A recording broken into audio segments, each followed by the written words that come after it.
정인으로 나와주셔서 감사합니다. 정은 거부권을 고지하겠습니다. 정언으로 인하여 본인이나 친족이었던 사람, 법정 대리인, 후견감독인이 형사소추 또는 공소제기를 당하거나 유죄 판결을 받을 사실이 드러날 염려가 있는 경우에는 사유를 소명하고 정언을 거부할 수 있습니다. 정인이 선설하신 후에 개별적인 신문사항에 대해서도 같은 이유로 정언을 거부할 수 있습니다. 정인이 선설하신 후에 경험하지 않은 사실을 경험한 것처럼 기억이 불분명한데 분명한 것처럼 진술하는 등 거짓말을 하시면 위정죄로 처벌받을 수 있습니다. 선서해 주십시오.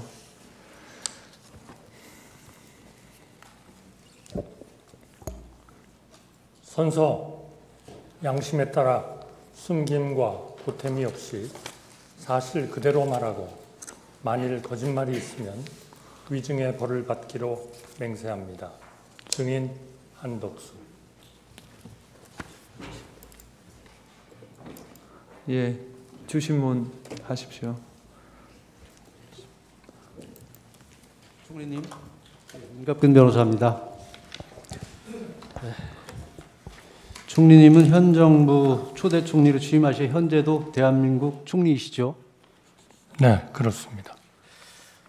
예산에 관해서 여쭤보겠습니다. 정부 예산안을 야당이 단독으로 삭감하여 통과시킨 것은 대한민국 헌정사에 처음 있는 일이었죠?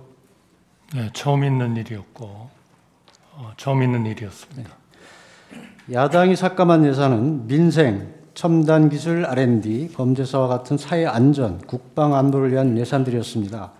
총리께서도 12월 3일 오전 국무회의에서 야당이 감액하려는 예산은 대외 불확실성으로 인한 우리 경제의 리스크를 줄이고 반도체, AI 등 산업의 경쟁력을 강화하기 위해 꼭 필요한 예산이라고 말씀하신 적이 있으십니다. 맞죠? 예, 그렇습니다.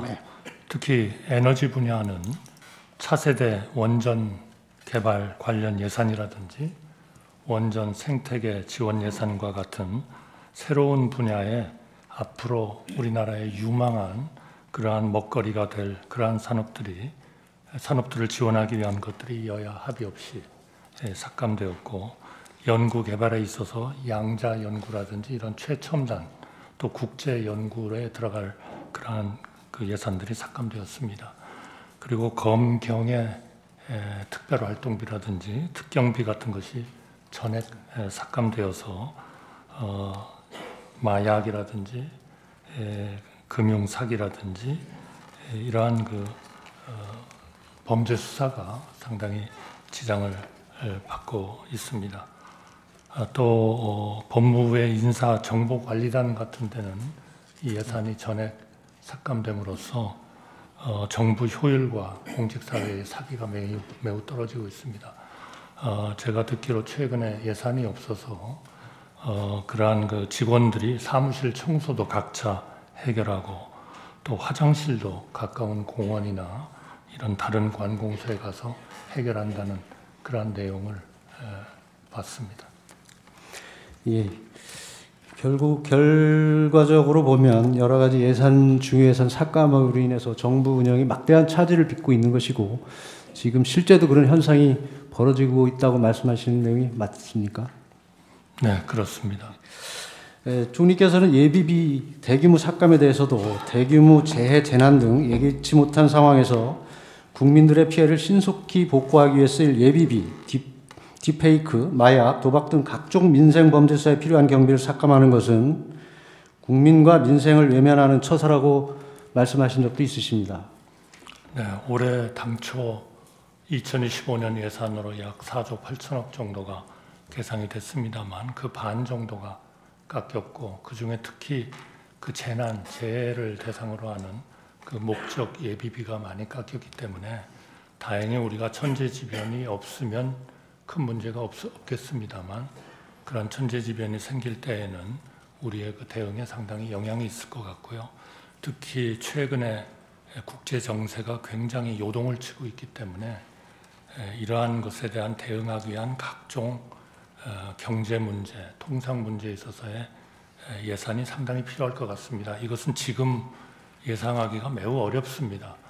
미국에도 새로운 대통령이 나와서 지금 관세를 부과하는 정책을 굉장히 강하게 하고 있어서 어떤 일이 앞으로 우리 산업에 영향을 미칠지 모르겠습니다.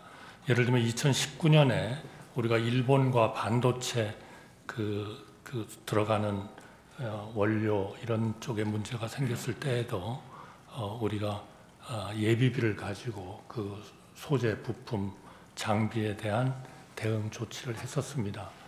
굉장히 전 세계 불확실성이 지금 강화되고 있기 때문에 예비비는 굉장히 중요하다 이렇게 생각을 합니다. 야당은 예산안 일방 삭감에 그치지 않고 예산안이 자동 부의되는 국회법에 대한 개정안까지 통과시켰고 총리께서 대통령 권한대행으로서 제의우권을 행사하셨죠. 이것은 정말 심각한 그러한 그 입법 시도였다. 저는 그렇게 생각합니다. 저희 헌법에 의하면 9월 3일 날 행정부가 입법부 예산안을 올리면 입법부가 12월 2일까지 의결하도록 정해놓고 있습니다. 다시 말씀드리면 예산 편성권은 행정부가 가지고 있고 예산 심의 의결권은 입법부에 부여되고 있습니다. 그럼에도 불구하고 매년 헌법에 적힌 그런 의결 시한을 넘겨서 여야가 대립하는 이런 상황이 매년 반복됐기 때문에 2015년에 국회법을 개정해서 여야 합의가 없으면 12월 1일에는 정부안이 일단 국회 본회의에 상정이 되고 그 다음부터 여야 간 협상을 통해서 예산을 확정하도록 하는 그런 자동 부의 제도를 만들어서 국민들로부터 엄청난 칭송을 받은 바가 있고 그 후에도 물론 날짜를 그대로 지켜진 그러한 그 상황은 뭐 반드시 100% 전개된 것은 아니지만 이러한 자동 부의 제도에 의해서 여당, 야당이 상당한 압박을 받고 또 협상을 통해서 타결을 하는 그런 아주 큰 동인이 됐다 이렇게 생각하는데 이거를 고쳐가지고 이런 그 자동 부의 제도를 변형시키려고 하는 이런 의도는 저희 정부로서는 어떤 정부가 들었든 이것은 정말 우리 재정 운영에 심각한 문제가 된다고 저희가 봤고요. 그래서 제가 권한대행이 된 지 며칠 안 된 때지만 이거는 정말 우리 헌법과 법률 그리고 우리 대한민국의 미래를 위해서 어떤 욕을 먹더라도 이거는 입법화되면 안 되겠다 하는 뜻에서 제의요구를 했습니다. 물론 이러한 문제에 대해서 행정부가 입법부를 견제하는 하나의 방법으로서 저희가 제의요구를 합니다만 국회는 국회대로 또 제 의결을 통해서 3분의 2 이상의 그러한 의결을 가지고 행정부가 행한 이러한 그 제의요구를 말하자면 압도할 수가 있기 때문에 여기에 바로 입법부와 행정부 간의 하나의 삼권 분립에 의한 그런 견제와 균형이 이루어지고 있다 이렇게 생각합니다. 네, 총리께서 거부권을 행사한 이 국회법 개정안은 사실상 정부의 예산 편성권을 박탈하는 것으로서 극단적으로는 국회 입법 독재의 전형이라고 볼 수 있을 것 같습니다. 심각한 문제점을 가지고 있다고 생각하는데 총리께서도 동의하시는 것이죠?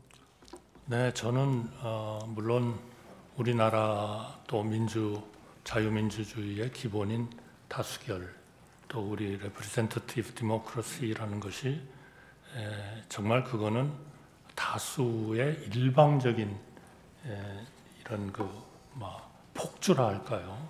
이런 것은 정말 민주주의의 기본은 아니다. 저는 그렇게 생각합니다. 일전에 영국의 세처 총리가 워싱턴에 가서도 민주주의의 가장 큰 암적 존재는 두 가지인데 하나는 포퓰리즘이고 또 하나는 이런 아주 절대적인 다자주의 이런 것이다 이런 얘기를 했습니다. 결국 이런 다자주의가 소수를 배려하고 우리 국민의 기본권을 신장시키고 대한민국이나 국가의 미래를 발전시키는 쪽으로 작동하지 않는다면 그거는 다수결 자체가 오히려 상당한 문제거리로 등장할 수 있다 이렇게 제기를 하는 그런 때가 있었고요. 또 사실 현실적으로 민주주의는 왜 붕괴하는가 하는 그런 책을 쓴 많은 분들도 결국 이런 다수결 일방적인 이러한 그 밀어붙이는 것에 의해서 국가의 정책이 왜곡되고 그리고 국민의 기본권, 권리, 삼권 분립 이런 것들이 제대로 이루어지지 못하는 것에 대한 경고를 계속 하고 있습니다. 이것은 굉장히 중요한 그런 일이다. 저는 증인으로서는 그렇게 생각합니다. 정부 주요 정책 실행을 위한 법안들에 대해서 야당이 발목을 잡아왔던 일들과 관련해서 여쭙겠습니다. 여러 가지 법안들에 대해서 특히 방사선 수출을 위해서는 국회의 동의를 받아야 한다는 등의 법률, 이런 법률들이 있었습니다. 총리께서 문제라고 생각하시는 대표적인 법안들을 말씀해 주실 수 있겠습니까? 예, 결국 우리 대한민국의 미래는 결국 첨단 산업과 그리고 에너지, 방산, 그리고 신재생 에너지 이런 부분들이 될 걸로 생각을 합니다. 물론 그 이외에 지금 우리나라가 뻗어나가는 문화라든지 뭐 여러 가지 분야들이 있습니다만 세계 G6, G7 이런 쪽으로도 우리가 상당히 넘나볼 수 있다 하는 것이 뭐 최근에 우리 분위기인데요. 이런 첨단과 연관되면 결국 반도체, AI 이런 쪽에 대한 지원을 좀 획기적으로 해야 되고 또 풍부한 이런 에너지를 저희가 확보할 수 있어야 되고 그것도 탄소 배출을 줄이는 원전, 신재생 에너지, 풍력,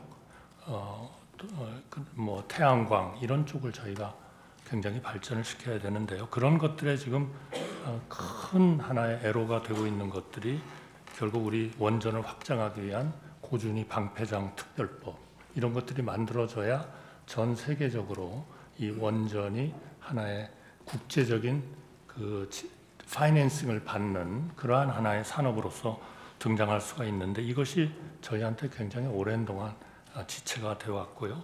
또 특히 이런 그 발전을 하게 되면 전력을 송배전을 해야 되는데 최근에 이런 이 국민들의 저항이라든지 이런 것들이 예전과 또 다른 차원에서 이 문제를 저희가 좀 대응을 해야 되는 상황이 돼서 이런 전력망을 획기적으로 확대하기 위한 전력망 특별법 이것이 반드시 저희가 필요한 그런 상황이었고요. 그리고 신재생 에너지를 위해서는 해상 풍력 같은 것이 중요한데 우리가 비교적 해상 풍력이 풍부하기 때문에 그러나 이 해상 풍력은 굉장히 많은 규제를 동반할 수밖에 없습니다. 이 규제들을 좀 완화시키고 또 국가가 이런 그 해상 풍력 단지를 만들어서 적극적으로 그 해상 풍력을 하는 분들이 저항을 덜 받고 또 주민들에게도 도움이 되는 이러한 풍력을 확대할 수 있는 그러한 그 특별법이 꼭 필요한데 이런 것들이 상당히 오랜 동안 어려웠습니다. 저도 4월 그 2024년 4월에 새 국회가 선거가 있었고 구성이 그 후에 몇 개월 뒤에 됐습니다만 어떻게든 이 해상풍력특별법하고 그 고준위 방패장 특별법을 같이 엮어서 좀 통과시킬 수 있도록 제가 야당 원내대표께도 전화도 드리고 위원장들께도 전화를 드리고 굉장히 열심히 노력을 했습니다. 상당 부분 접근이 됐습니다만 결국 아직까지도 그것이 굉장히 더디게 이렇게 진행이 되다가 최근에 와서 관련 위원회들을 좀 통과되는 그러한 그 상황이 있습니다.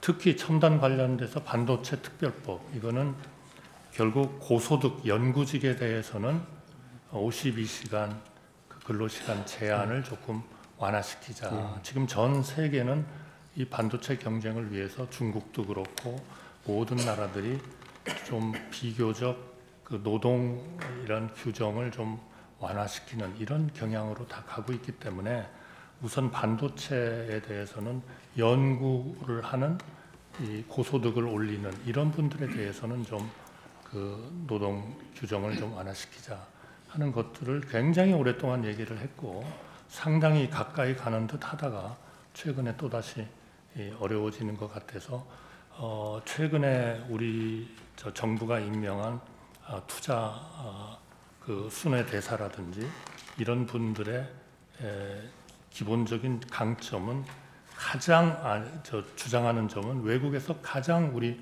산업 발전과 연관돼서 걱정하는 것이 노동 시장의 유연성이다. 특히 그 근로자들이 원한다면 그거는 조금 자율로 해서 소득도 더 올리고 또 R&D도 더 할 수 있는 그러한 유연성을 주지 않는 그런 국가의 첨단 산업을 갖다가 투자를 외국에서 마음대로 하기는 굉장히 힘든 거 아니냐 하는 이러한 그 원활한 노사 문제라는 것이 어제 오늘의 일은 아닙니다만 굉장히 심각한 문제인데요. 최근에 우리 그 당의 고위직에 계신 분들도 상당히 접근을 하다가 다시 또 힘들어지는 것 같아서 정말 걱정입니다. 반면에 그 야당에서는 그 일방적으로 통과시킨 법률들이 위헌성, 또 국익 침해 가능성 등에 대해서 총리께서도 검토를 하셨고 그중 일부에 대해서는 직접 대통령에게 제2 요구권 행사를 권유하기도 한 것으로 알고 있습니다. 대표적인 위헌적인 법률로 양곡관리법이 있었는데 맞는지요? 네, 이거는 지난 정부에서도 한번 제2요구를 했고 또 이번에도 제2요구를 했습니다만 결국 우리나라의 쌀 생산이 점점 늘고 소비는 줄어들고 있기 때문에 결국 시간이 가면 갈수록 우리가 이 양곡의 쌀의 생산을 딴 방향으로 돌리고 더 활용할 수 있는 그런 쪽으로 다변화를 시켜야 되는 게 절대적으로 중요하고요. 만약 그렇지 않고 이 양곡법처럼 일정한 가격에 미치지 않는 양곡에 대해서는 정부가 강제로 사줘야 된다. 이와 비슷한 제도가 옛날에 있었습니다만 그거 다 저희가 개선을 했던 거거든요. 이거를 다시 만약 만들게 되면 저희 판단에는 한 2020년이 되면 연간 한 2조 원 정도는 계속 이런 양곡을 비싸게 사주기 위해서 재정 적자를 봐야 되는 그러한 문제여서 우리가 지금 써야 할 거는 그러한 그 재정을 젊은이들이 소위 스마트 파밍 같은 데를 하는 쪽에다가 돈을 넣어야 되는데 이 쌀에 대해서 넣는 것은 바람직하지 않다. 이거는 딴 쪽으로 자꾸 다원화를 시켜야 된다. 저희는 그런 판단이어서 대한민국의 미래를 위해서는 이거는 부득이 우리가 제2요구를 할 수밖에 없다. 이렇게 요청을 했고 그렇더라도 국회에서 이러한 그 제2요구 안을 가지고 다시 그러한 그 부작용을 줄이는 그러한 안을 만들 수 있다면 그거는 정부로서는 얼마든지 협조를 하겠다 하는 그런 입장을 보이고 있습니다. 또 야당은 대표적인 국익 침해 법률로 방산 수출에 국회의 동의를 얻도록 하는 법안을 추진했고 국회 증언감정법 개정안, 즉 국회가 요구할 경우 개인정보와 영업비밀 보호를 이유로 증언감정을 거부할 수 없도록 하는 법안을 통과시켰습니다. 이런 국회 증언감정법 개정안에 대해서 정치권, 우리 기업들, 우리나라에 투자한 외국 기업들, 경제단체들은 중국 등의 기술 탈취가 점점 더 심해지는 상황에서 사실상 중국의 기술을 팔아넘기는 것 같다는 우려를 표하였습니다. 총리께서도 같은 생각을 하십니까? 네, 동의하고요. 그것 때문에 지금 증언 감정에 관한 법률도 일단 제2요구를 한 상태입니다. 우리나라에 들어와 있는 암참이라든지 모든 그 외국 기업들이 전부 다 아주 이 문제에 대해서 굉장히 심각한 그런 그 걱정을 했고요. 우리 국내 기업은 물론입니다. 그래서 그러한 문제에 대해서는 저는 국회에서 좀 더 좋은 하나의 그 협의와 협치를 통해서 이 문제가 국가의 발전과 전 세계에 있어서의 커가는 우리나라를 좀 뒷받침하는 이런 쪽으로 입법이 이루어졌으면 좋겠다. 이런 입장을 강하게 가지고 있습니다.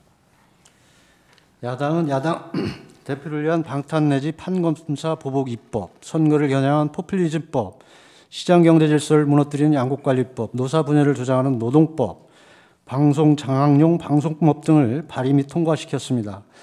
대통령 탄핵 소추 후 총리께서도 권한대행으로서 야당이 반복하여 발의하는 6개 법안에 대해 제의요건을 행사하는 사실이 있습니다. 그런 사실이 있으시죠? 네, 6개 법률에 대해서 제의 요구를 했고요. 그러면서 저희가 국회에 요청한 것은 이 제의 요구는 제의 요구이기 때문에 국회에서 다시 한번 좀 마음을 열고 여야 간에 협의를 좀 해달라 그런 요청을 했습니다.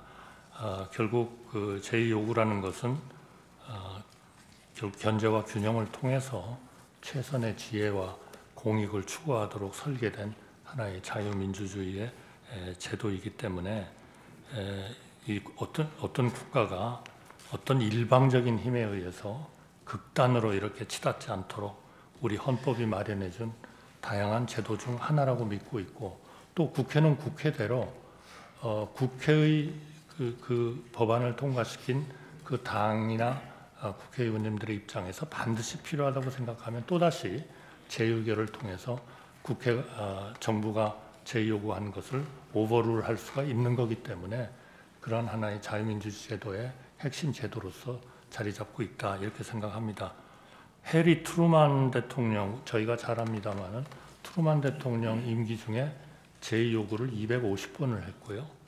드와이트 아이젠하워 대통령은 181번, 프랭클린 루스벨트 대통령은 635번, 그리고 가장 그 여야 협치에 있어서 탁월하다고 생각하는 로널드 레이건 대통령은 78회 제의요구를 한 적이 있습니다. 저희가 지금까지 행사한 제의요구는 지금까지 모든 정부가 과거 우리 대한민국 정부가 행한 제의요구를 합친 것보다도 아마 더 많지 않나 이렇게 생각이 들어서 앞으로 좀 더 우리 헌법과 법률과 대한민국의 미래를 위한 그러한 국회에 있어서의 입법 협치가 좀 꼭 필요하다 이렇게 말씀드리고 싶습니다.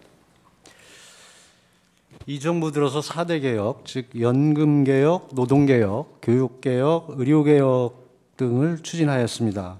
연금 개혁의 경우 우리 사회가 초고령화 사회에 직면하여 노후 및 청년 미래가 걸린 시급한 핵심 과제였는데, 정부가 제시한 개혁안, 여당이 제시한 국회 연금 개혁 특위 구성 모두 야당이 거부한 사실이 있습니다. 알고 계십니까? 네, 지금 뭐 그걸 가지고 우선 그 모수 개혁이라고 합니다만 저희가 몇 퍼센트 연금을 받고 은퇴를 했을 때 몇 퍼센트 그 평생 소득의 몇 퍼센트를 이자로 주는 하나의 그 보상으로 주느냐 하는 이제 그런 것들에 의해서 연금의 재정 상태가 결정이 되기 때문에 우선 그것부터 하고 나머지를 하자 하는 얘기도 물론 있고요. 그러나 연금이라는 것을 모수 개혁만을 가지고 하기에는 사실 소위 연금이 파산하는 그러한 기간이 한 7년 정도 연기되는 것밖에는 안 됩니다. 그렇기 때문에 거기에 그 선진국들이 쓰고 있는 그러한 제도를 같이 제도적 개혁을 같이 해야 그래도 몇십 년 정도 갈 수 있는 그런 연금 개혁이 될 수 있다 해서 굉장히 중요한 하나의 그런 과제인데요.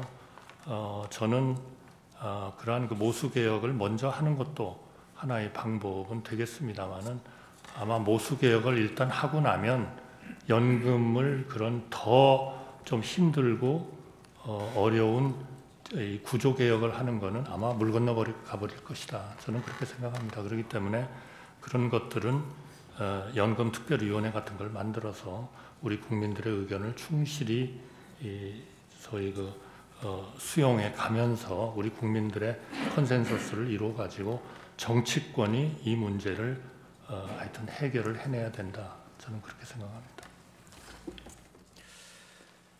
야당에 의해 가로막힌 주요 추진 민생 법안을 보면 반도체 산업 지원 강화를 위한 반도체 특별법, 기업 밸류업 프로그램의 일환인 조세 특례 제한법과 상법 개정안, 과도한 국민 부담을 완화하기 위한 상속 증여세법 개정안, 국가 전력망 확충을 위한 첨단 에너지 3법, 국가 안보 등 국익 보호를 위해 간첩행위 대상을 확대하는 형법 개정안, 아이돌봄 지원법, 지역균형발전법 등이 있었는데 모두 야당의 반대 내지 비협조로 실행하지 못한 것이 사실입니까? 네, 뭐 그런 측면이 있습니다만 예를 들면 지금 그런 뭐 간첩 행위 같은 것도 옛날처럼 우리가 우리의 주적인 북한만을 간첩으로 보는 이런 것들을 벗어나야 할 그런 국제적인 여건이 되고 있기 때문에 이런 딴 나라들도 간첩 행위를 할 때에는 우리 형법에 의해서 뭐 처벌을 받도록 하는 그런 것들이 이루어져야 되지 않냐 하는 필요성은 굉장히들 느끼고 있습니다만 이런 부분들은 우리 정치권은 우리나라의 리더이기 때문에 우리 정치권이 첨예하게 이렇게 부딪힐 그러한 그 철학적인 그런 법률도 물론 있을 겁니다. 그러나 태반은 우리 국가의 안보, 경제 발전, 그리고 우리 국민들의 사회적인 복지, 이러한 또 우리 청년들에 대한 미래, 이런 것들을 결국 좀 더 낫게 만들고자 하는 것이기 때문에 좀 과감하게 이제 이런 정말 정치권이 뭔가를 이걸 앞장서서 하지 않으면 저는 분명히 우리나라의 미래는 없다. 저는 확언할 수 있습니다. 네, 본 대리인도 총리님의 의견에 전적으로 공감합니다. 이 정부 들어서 비상계엄 선포 전까지만 22건, 그 이후까지 총 29건의 탄핵 발의가 됐는데 이것은 헌정사상 처음 있는 일입니다. 총리께서는 이 줄탄핵이 되는 것에 대해서 어떻게 생각을 하십니까? 원래 탄핵은 이런 헌법이나 법률에 중대한 위반이 있는 그러한 고위직에 대해서 어제 우리 법사위원장께서도 말씀을 하셨습니다마는 하여튼 헌법 수호를 위해서 써야 되는 그러한 거 아닌가 싶습니다. 그러나 물론 뭐 이런 소추된 분들에 대한 다 이유가 있겠습니다만 그러나 일반 국민들이 좀 국민의 눈높이에서 봤을 때 정말 저거는 중대한 범죄를 저지른 사람이기 때문에 헌법과 법률에 위반을 했기 때문에 탄핵을 해야 된다 이렇게 생각하는 국민들의 어떤 그런 눈높이와 우리 지금 탄핵 29건이 뭐 발의가 됐습니다만 그 29건이 국민의 눈높이하고 반드시 맞는지 그거는 또 역시 그 정치권이 한번 아주 심각하게 이 문제를 논의를 해보고 좀 생각을 해봐야 된다 이렇게 생각을 합니다. 예를 들면 임명된 지 이틀 된 방통위원장이 탄핵이 되고 또 그 탄핵을 피하기 위해서 간지 얼마 안 된 사람이 또 사표를 내고 이런 막 편법과 국가의 어떤 기능이 제대로 돌아가지 못하게 하는 이런 조치를 우리나라의 헌법을 만드신 분들이 염두에 두고 그 헌법을 만들었다고는 저는 절대로 생각하지 않습니다. 특히 탄핵 소추를 하게 되면은 직무정지가 돼가지고 그것이 언제인지도 모르는 기간을 그냥 완전히 일은 하지 않으면서 그렇다고 사표를 내서 사후적인 사람이 충원되는 것도 아니고 하는 이러한 아마 전 세계에 직무정지를 시키는 그런 제도는 굉장히 드물 겁니다. 제가 보기에는 아마 미국은 전혀 그런 게 없고요. 제가 알기로는 그래서 이런 부분에 대해서 충분히 좀 배려를 하면서 국가가 우선 살아야 그러한 국가 국민의 번영도 있고 행복도 있고 정치권에 정말 보람도 있는 거 아닌가 저는 그렇게 생각합니다. 계엄 이후인 2024년 12월 23일 총리께서 당시 야당이 통과시킨 내란 특검법 등에 대해 공포를 할 것인지 또는 재요구를 할 것인지에 검토하고 있던 상황이었습니다. 그날 오전 더불어민주당 원내대변인이 당시 국무위원이 공석인 국방, 행안, 여가부 장관 제외 총원이 16명인데 박성재 법무부 장관이 직무정지 상태라 15명이다. 만약 이 중 5명을 탄핵시켜버리면 국무회의가 의결을 못한다. 국무회의는 3분의 2로 의결하도록 되어 있어서 5명을 더 탄핵하면 아예 의결이 안 된다. 국무회의가 돌아가지 않으면 지금 올라간 법안들은 자동으로 발효된다. 여기까지도 고민하고 따져봐야 하는 아주 중요한 시점이라고 했던 사실이 있습니다. 알고 계십니까? 네, 알고 있고요. 의결을 따지기에 앞서서 우리 헌법은 국무위원의 숫자를 15인 내지 30인으로 규정하고 있습니다. 지금 탄핵 정지된 분들을 빼고 나면 16인입니다. 이제 거기에 두 사람만 무슨 일이 있어가지고 아웃돼 버리면 국무회의가 없어지는 겁니다.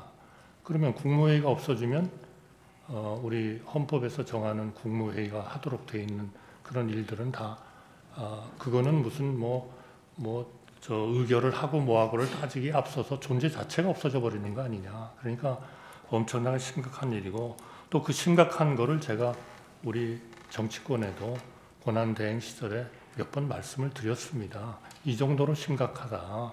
근데 아직까지 특별한 조치가 없어서 정말 대단히 유감입니다.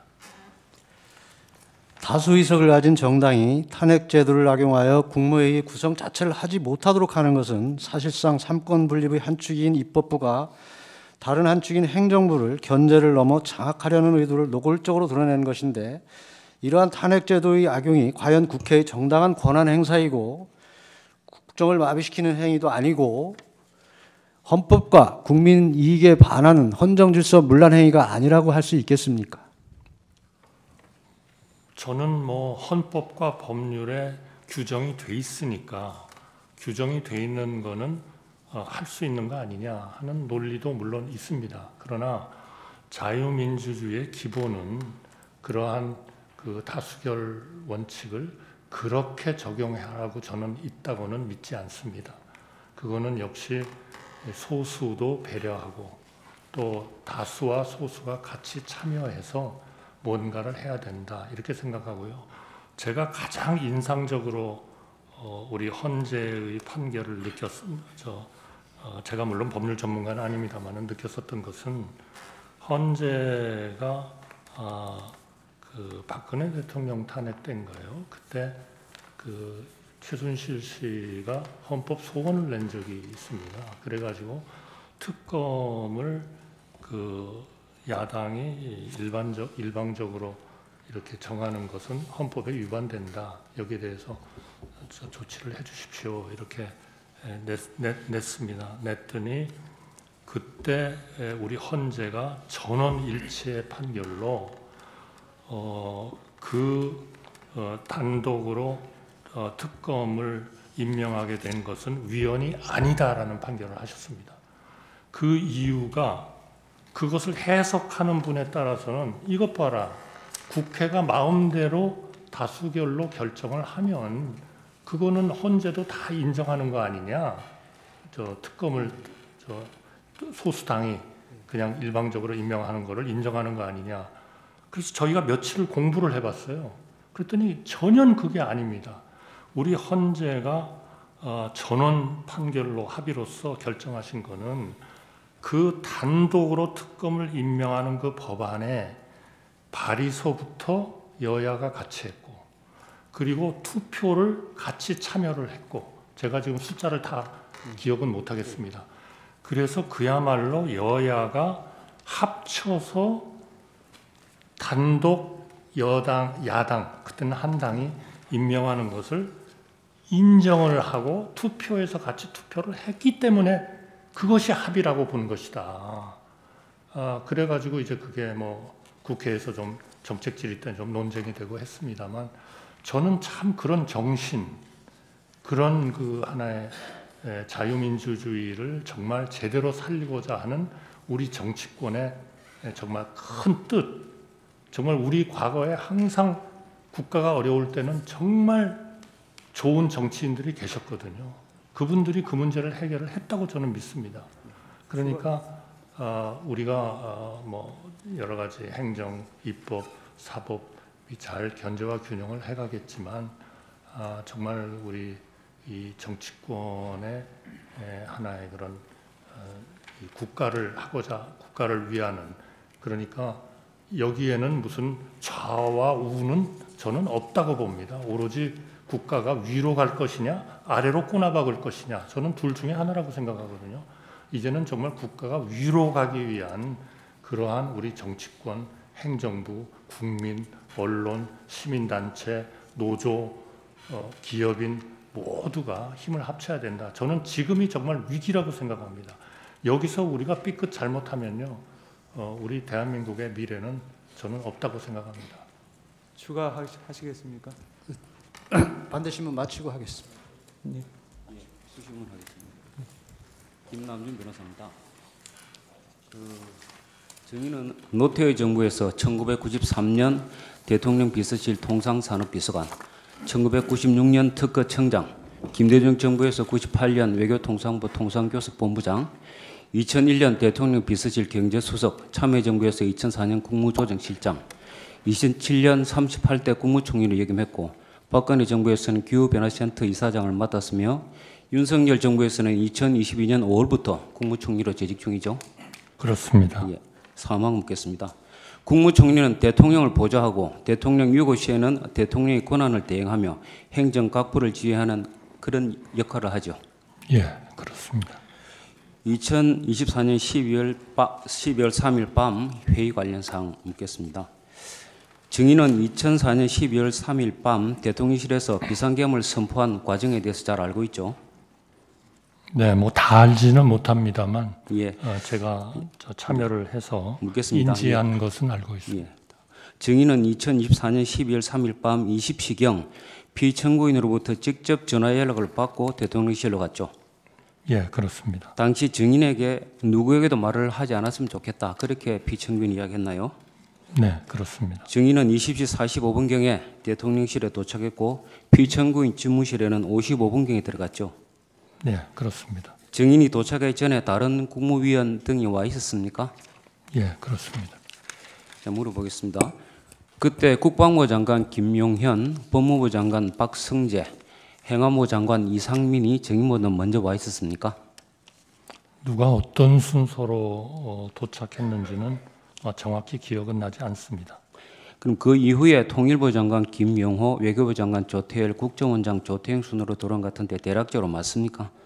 제가 그 순서에 대해서는 예. 기억이 분명하지 않습니다. 파랑 물어보겠습니다. 그러니까 그 무렵에 대통령 집무실에 있었던 사람은 피청구인, 증인, 국방부 장관, 법무부 장관, 통일부 장관, 외교부 장관, 국정원장 7인이었던 것은 맞죠? 대통령실에 도착한 후에 먼저 온 국무위원과 함께 집무실로 안내돼서 대통령님을 뵌 것은 기억합니다만 누가 어떤 순서로 도착했는지는 정확히 기억이 나지 않습니다. 그러니 그 7인 중에서 국정원장은 국무회의 구성원이 아니기 때문에 피청구인을 포함한 국무회의 구성원은 그 당시에 6인 정도 된 것은 맞죠? 7인이 맞다면 그렇게 예. 되지 않겠나 싶습니다. 이상임의 행안부 장관의 경우는 피청구인이 김용현 장관을 통해서 연락을 했고 나머지 6인은 피청구인이 직접 개별적으로 연락해서 들어오라고 한 것이죠. 각자 연락받은 과정은 잘 모릅니까? 제가 모르는 내용이라 답변 드리기 어렵겠습니다. 증인은 그 당시에 피청구인이 당일 22시에 계엄을 선포하기 위해서 KBS에 생방송을 미리 예약해 놓은 것 알고 있습니까? 대통령님의 계엄을 선포하실 계획이라는 것은 대통령님께 들어서 알았습니다만 구체적인 그런 계획은 알지 못했습니다. 피청구인이 10시에 생방송이 예약되어 있다 그런 이야기를 증인 등에게 하지 않았습니까? 네, 안 하셨습니다. 당시 집무실과 대집견실에서 피청구인이 계엄을 선포해야 하는 이유를 여러 가지 말한 것으로 보이는데 그 당시에 피청구인이 부정선거나 선관위와 관련된 내용을 언급한 적은 있습니까?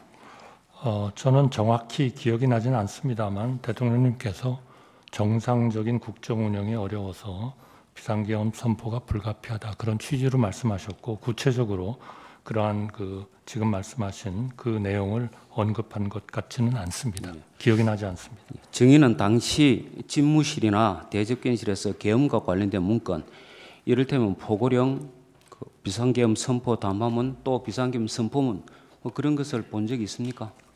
저는 계엄 선포 당일 대통령실에서 계엄과 관련된 문건을 보거나 받은 기억이 없습니다. 카페 58호증 1 2025년 2월 6일자 국회 국정조사특별위원회 회의록 20쪽 제시하겠습니다. 2024년 12월 6일자 국회 비상계엄 특위에서 증인에게 부성찬 의원이 비상계엄 선포문을 본 적이 있는 것 질의를 하자 증인이 예, 비상계엄이 선포되는 당시에는 제가 전혀 인지를 하지 못했고요. 비상계엄 해제 국무회의를 마치고 사무실로 출근을 하여 제 양복 뒷주머니에 있는 것을 알았습니다. 이렇게 진술한 사실 있죠? 예.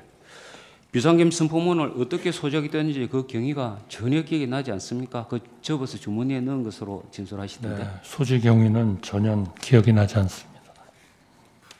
그 자리에서 받지 않았으면 그 받을 수 없는 문건 아니겠습니까? 예, 그러나 언제 어떻게 그거를 받았는지는 정말 기억이 없습니다. 이 비상계엄 선포문을 놓고 거기 모였던 7인이 어떤 비상계엄과 관련해서 대책회의를 한 거 아닙니까? 전혀 논의한 적 없습니다. 알겠습니다. 증인은 그 자리에서 대통령에게 계엄에 반대하는 의사를 표시하고 만류하였다고 했죠. 우리나라의 가장 중요한 것은 결국 경제고 또 대외 신인도입니다. 이 예, 두 개가 흔들려 버리면 간단하게 대답해 네. 그냥 반대했습니까? 그래서 지금까지 우리가 이루어온 국가의 핵심을 흔들 수 있다고도 생각해서 만류하였습니다. 그런 경제와 대외 신인도 국가의 핵심을 흔들 수 있다. 그거였습니다. 그러면 당시 그 비상계엄을 선포하는 것이 위헌적이고 위법적이다 하는 그런 이유로 반대하지는 않았습니까? 저는 뭐 계엄을 선포하신다는 얘기를 듣고 그렇게 돼서는 안 된다 하는 반대 의사를 말씀을 드린 겁니다. 국무위원들이나 그 대통령실 실장이나 수석 그 중에서 누구도 이것이 위헌이나 위법이다 그런 이야기는 한 적이 없습니까? 저는 위헌, 위법 그런 상황보다는 계엄을 선포함으로써 대한민국이 굉장히 어려움에 처할 수 있다 하는 쪽이 더 많았던 것 같습니다. 계엄에 찬성하는 사람도 있었습니까? 모두 걱정하고 만류했다고 기억하고 있습니다. 김용현 장관의 경우는 이 심판정에서 계엄에 찬성하는 사람이 있었다고 증언했는데요. 왜 그 진술이 다릅니까? 그거는 저는 제 기억에는 전혀 그렇지 않습니다. 갑 36교장 1 증인 피의자 신문조서 12쪽 제시하겠습니다. 이 조서 내용에 의하면 농림부, 보건복지부, 중소벤처장관은 뒤늦게 회의에 참석하였나요? 라는 질문에 증인이 아마 참석하셨을 거예요. 정확히 기억나지 않습니다.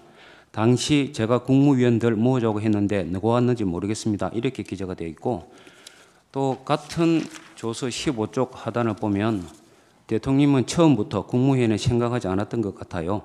제가 대통령께 국무위원들 말을 들어보시죠 라고 해서 국무위원들이 모이게 된 것이고요 라고 기재되어 있는데 이 내용 사실대로 모두 기재가 되어 있죠?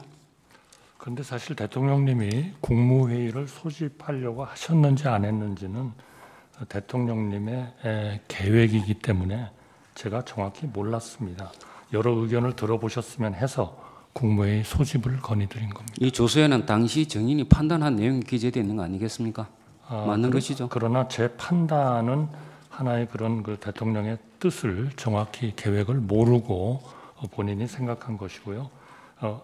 중요한 것은 국무위원들이 좀 모여서 우리 대통령을 좀 설득을 해주셨으면 좋겠다. 알겠습니다. 예. 그렇게 하려고 했던 겁니다. 예. 증인이 다른 국무위원들을 불러보자고 하자 이에 따라 대통령실에서 강의구 부속실장 통해갖고 다른 국무위원들에 연락하기 시작한 것이죠.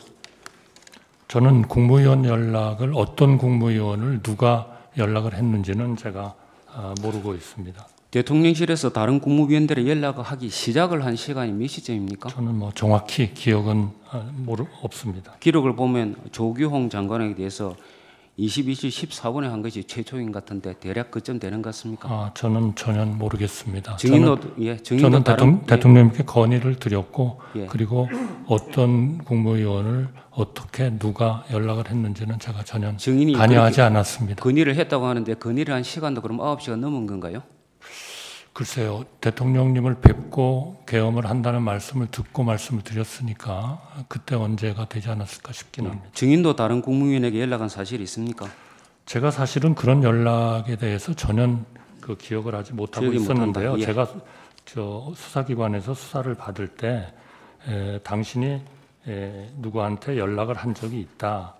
그래서 생각을 해봤더니 또 제가 한번 전화를 찾아봤더니 맞았습니다. 그런데 그때는 제가 그분을 새로 오시도록 연락을 한 게 아니고 빨리 와서 함께 대통령을 설득하자 하는 그런 마음에서 어디쯤 와 계신지를 제가 아마 확인이라기보다는 알아보는 그런 거였고 제가 처음으로 그분께 와주세요라고 제가 요청을 한 것은 아니었습니다. 예, 국무회의는 국무위원 과반의 출석을 개의하고 3분의 2 찬성을 의결하죠.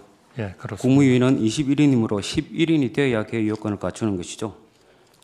뭐 제가 잘 정확한 건 모릅니다만 그렇게 알고 있습니다. 오영주 지금. 중소벤처기업부 장관이 마지막으로 21시 40분경 대통령실 예약을 받고 22시 17분경 대접견실에 도착해서 비로소 국무위원 11명이 되었다 하는데 증인 그 내용 압니까? 제가 몇 명 국무위원이 모이는지 누가 오는지 잘 모른다. 이런 알겠습니다. 순서는 전혀 경황이 없어서 예. 제가 파악을 하지 못하고 있습니다. 오영주 장관과 조경 장관은 실제 회의 시간은 3분도 되지 않고 발언할 기회도 전혀 없이 피청구인이 혼자 이야기하다가 나갔다고 하는데 그 사실도 압니까? 글쎄 국무위원 개개인의 세부 상황을 잘 모른다. 제가 다 예. 알고 있지 못합니다.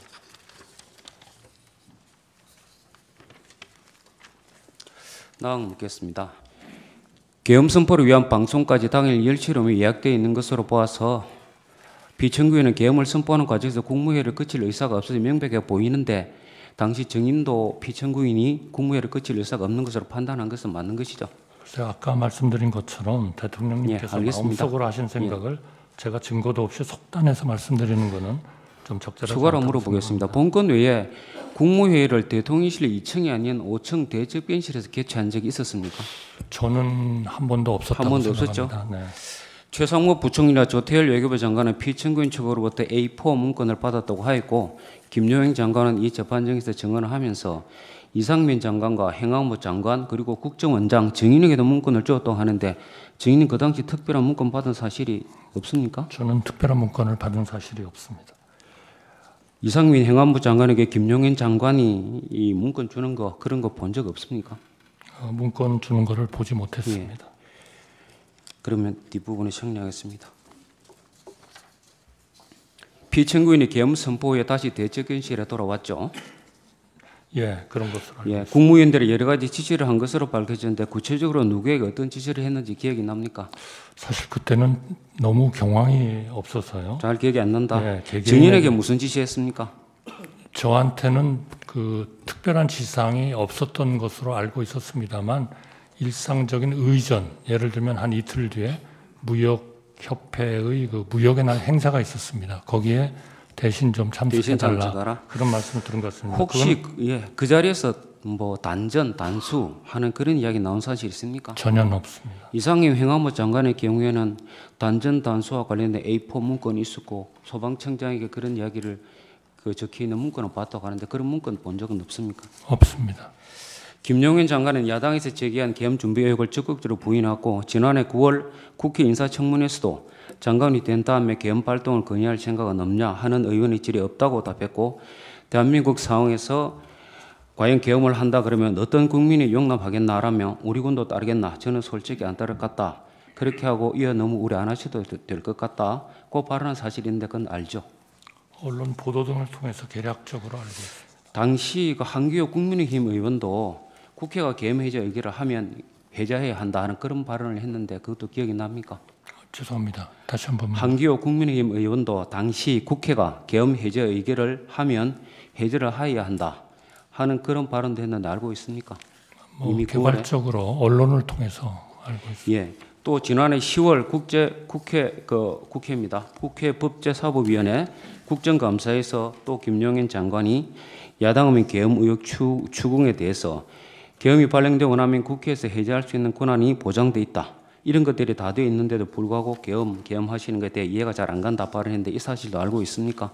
그 언론 보도를 통해서 개략적으로 알고 있습니다. 비상계엄 선포를 할 당시 12월 3일 국무위원 등이 국회가 계엄 해제 결의를 할 경우 어떻게 할 것인지 피청구인에게 물어보거나 의견을 말한 사람이 없었습니까? 그런 말씀은 듣지 못했습니다. 없었습니까? 예, 못 들었습니다. 적어도 김용희 장관의 경우 이 작년 10월 법제사법위원회 그전 인사청문회 관련 사정을 보면 국회가 계엄 해제 의결한 경우에 대해서 사전에 대비를 해놓았고 이에 대해서 당시 국무위원 등에게 이야기했을 것으로 보이는데 이게 상식적으로 보이는데 전혀 들은 법 없다고요. 그런 말씀은 전혀 듣지 못했습니다. 그런 조치를 미리 그 계엄 해제 의결할 경우 조치를 하고 그래서 군대를 뭐 넣으면 된다 그런 얘기 한 적 네, 없습니까? 듣지 못했습니다. 비상계엄 해제 이후의 상황에 대해서 묻겠습니다. 국회 계엄 해제 의결은 2024년 12월 4일 1시 3분에 있었죠. 예, 그렇습니다. 그 계엄법에 따르면 국회 계엄 해제 의결이 있는 경우에 지체 없이 계엄을 해제해야 하는데 국무회의 의결이 그로부터 상당히 시간이 지나갔고 4시 30분경 이루어졌죠? 네, 그렇습니다. 상당히 시간에 많이 경과되지 않았습니까? 왜 그런지 압니까? 저희 판단에 대통령께 그 해제 승인을 받고 저희는 정말 그 국무회의는 철저하게 준비해야 된다고 생각했습니다. 알겠습니다. 안건도 예. 만들고 번호도 받고 그리고 우선 국무위원들을 전부 다 용산으로 오시도록 그렇게 좀 연락을 하고 그런 그 과정이 시간이 꽤 걸렸습니다. 갑 사업장의 3, 2024년 12월 10일자 제418회 11차 국회 국방위원회 회의록 130에서 131쪽입니다. 국방부 군사보좌관 김철진의 진술에 의하면 김철진은 김용현 국방부 장관을 따라 2024년 12월 4일 1시 30분경부터 1시 40분경 합참 지하에 있는 지휘통제실 결심지원실에 들어갔는데 이때 피청구인이 국회 법령지를 달라고 찾아줬다는데 이 사실 압니까? 모릅니다. 이 언론으로부터 듣지도 못했습니까? 예. 이 그때 국회 법령지를 피청구인이 왜 요구했는지 그런 거 잘 모릅니까? 네, 모르겠습니다. 당시에 피청구인이 국회 법령지를 찾아본 것은 예상을 벗어나서 국회 계엄 해제 의결이 이루어지자 거기에 대해서 거부권을 행사하는지 알아보려 한 것이라고 하는데 그런 데 대해서 전에 들은 적 없습니까? 모릅니다. 24억 묻겠습니다. 당시 피청구인은 합참지휘통제실 결심지원실에 약 1시 20분부터 1시 50분경 기록을 보면 정확히는 1시 16분부터 1시 47분인 것 같습니다. 그때 그 정도까지 머물렀죠? 그런 사실은 제가 알지 못합니다. 전혀 모릅니까? 네. 그럼 25억 묻겠습니다. 증인은 2시 1분경 국회로부터 계엄 그 해제 의결 요구안이 가결됐다는 통보를 받고 2시 5분경에 대통령실로 출발해서 30분경 도착했습니까? 예, 그렇습니다. 증인이 계엄 해제 건의를 했습니까? 저와 비서실장이 같이 대통령께 들어가서 계엄 해제를 건의했습니다. 피청구인이 그때 어떻게 이야기하던가요? 네, 해제 국무회의를 하라고 하셨습니다. 이 피청구인의 경우는 4차 변론기일에서 이 심판정에서 계엄 해제 결의 방송을 듣자마자 장관과 계엄사령관을 불렀다는 것은 집무실을 불렀다는 것 같은데 계엄 해제 지시를 바로 했다고 그러거든요. 그건 아마 제가 가기 전이었지 않았나 싶습니다. 저는 아까 말씀대로 한 2시 30분 정도에 비서실장하고 갔기 때문에 그 전에 어떤 조치를 하셨는지는 저는 잘 모릅니다. 잘 모릅니까? 제가 불러서라고 물어보는 이유는 집무실을 불러서 했다는 것으로 보이는 것이고 여기에 보면 합참 지원실에 가가지고 나중에 했다는 거니까 그 차이에 대해서 잘 모르냐 그걸 물어보는 겁니다. 제가 모르고 있습니다. 증인은 그 비상계엄의 그 요건, 헌법과憲법에 정해지고 있는 요건 알고 있습니까? 네, 알고 있습니다. 2024년 12월 3일 비상계엄을 선포할 당시에 헌법에 정해져 있는 전시, 사변 또는 이에 준하는 국가 비상사태가 존재하지 않았고 병력으로서 공공의 안정 질서를 유지할 필요가 없었던 것은 명백하죠. 그 부분은 최종적으로 법원과 국민이 판단하실 부분이라고 생각합니다. 증인은 그 당시에 이 점에 대해서 어떻게 판단하지 않았습니까? 제가 판단하는 거는 적절하지 않다고 생각합니다. 최종적으로 법원, 국민이 판단하실 거라고 생각합니다. 계엄법에 규정되어 있는 적과 교전 상태에 있거나 사회질서가 극도로 교란되어 행정 및 사법기능의 수행이 현저히 곤란할 경우에도 해당하지 않는 것으로 판단하지 않습니까? 이 부분도 최종적으로 결국 법원 그리고 국민들이 판단하실 거라고 생각합니다. 갑 36호 중에 1 증인의 2024년 12월 13일자 피의자 신문 뉴스입니다. 증인은 국가수사본부에서 수사를 받을 당시에 여러 가지 어려움이 있을 수 있지만 비상계엄은 아니라고 생각합니다. 라고 진술했고 그 외 국정조사 특위에서도 이와 같은 견해를 여러 차례 필요했죠. 네, 대통령님이 다른 선택을 하시도록 설득하지 못했습니다. 다만 국가 원수가 느끼는 책임감, 절박함은 그 자리를 경험하지 않은 사람은 상상할 수 없는 것이라고 그렇게 생각은 합니다. 나강은 생략하고 31화 묻겠습니다.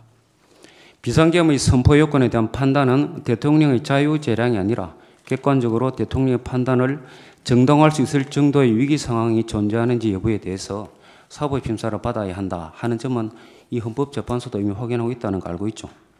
네, 헌법재판소가 현명하게 판단하시리라 생각합니다. 과거에 이런 판단을 이미 했다는 것을 알고 있습니까? 제가 정확히는 모릅니다만 헌법재판소가 당연히 현명하게 판단하셨으리라고 생각합니다. 계엄법 위조에 따르면 비상계엄을 선포하기 위해서는 국방부 장관이 국무총리를 거쳐 대통령에게 계엄 선포를 건의할 수 있도록 규정되어 있는데 12월 3일 계엄을 선포하면서 이런 절차 거친 사실이 없죠? 없습니다. 헌법 89조에 따르면 계엄을 선포하기 위해서는 국무회의 심의 거쳐야죠? 예, 그렇습니다. 대통령령인 국무회의 규정 제3조에 따르면 국무회의 사전 절차로 차관회의를 거친 의안을 국무회의 일정까지는 제출해야 되죠. 예, 그렇습니다. 국무회의 진행 시에는 제안자의 제안 성명을 거쳐야 하며 의안에 대해서 국무위원들의 토의가 진행된 후 해당 의안을 의결하게 되는 것이죠. 예, 그렇습니다. 12월 3일 비상계엄과 관련하여 대접견 시세 국무회의 모임은 위와 같은 절차를 전혀 거치지 않았고 심의 절차를 거쳤다고 볼 수 없으며 의안도 없었죠. 예, 통상의 국무회의와는 달랐고 또 형식적인 또 실체적인 흠결이 있었다고 생각합니다. 다만 12월 3일 오라는 그런 연락을 받고 국무위원들은 순차적으로 모였고 비상계엄에 대해서 처음 듣고 걱정과 많은 우려를 표명했습니다. 저는 이것이 국무회의인지 아닌지 심의인지 아닌지는 개인이 판단할 일이 아니고 최종적으로 수사 절차와 사법 절차를 통해서 판단되어야 한다고 일관되게 얘기해 왔습니다. 네, 그래서 묻고 있습니다. 다시 묻겠습니다. 행정안전부 의정관이 위 회의에 참석하지 않았고 이 회의 내용이 기재된 국무회의 회의록도 존재하지 않죠. 그렇게 알고 있습니다. 갑 36조 7 오영주에 대한 진술조사 8쪽입니다. 대접견실에 마지막으로 도착한 사람이 오영주 장관인데 이분은 제가 도착해서 자리에 앉자마자 대통령께 눈인사를 하려고 했는데 인사도 못 드렸고 들어왔을 때 대통령이 무슨 얘기를 하고 있었습니다. 당시 대통령부터 들은 내용이 전혀 없습니다. 라고 말한 거죠. 그렇게 기재되어 있습니다. 즉, 이 11명 성원이 되지도 않은 상태에서 회의가 개시된 거 아닙니까? 제가 그 부분은 잘 알지 못합니다. 잘 모릅니다. 갑 36호증 6 조경에 대한 진술조사 9쪽 제시하겠습니다. 조경 보건복지부 장관의 경우는 저는 늦어서 안건이 무엇인지도 몰랐습니다. 출력물이 없어서 안건인지 몰랐다 그렇게 했고 저는 대통령의 담화문을 보고 나서야 그 회의가 계엄에 관한 회의인 줄 알게 된 것입니다. 라고 말한 것으로 기재되어 있고 이 국무위원들 외에도 최상목, 조태열 등 대부분의 국무위원들이 수사 과정이나 국회 국정조사 특위 과정에서 안건이 무엇인지도 모르고 안건에 대한 심의 의결 과정이 없었다고 진술했는데 그런 내용도 알고 있죠. 각 국무위원들의 구체적인 진술 내용에 대해서는 제가 알지 못합니다. 제가 기억하는 것은 거기 모인 국무위원들이 비상계엄 선포에 대해서 걱정하고 대통령님을 만류하려고 노력하였다는 것입니다. 본건 계엄 선포 관련해서 형식적으로 국무회의록을 작성해가지고 이 작성된 안건명 제안 이유가 기재된 문서가 있는데 그것도 대통령실의 강의구 부속실장이 임의로 기재했다고 하는데 그런 사실 압니까? 모릅니다.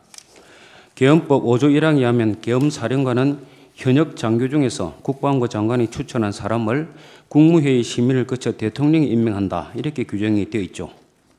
예, 그렇습니다. 이 회의에서 계엄사령관에 대한 심의는 없었고 증인은 이 회의 당시에 누가 계엄사령관이 되는지조차도 몰랐죠. 예, 몰랐습니다.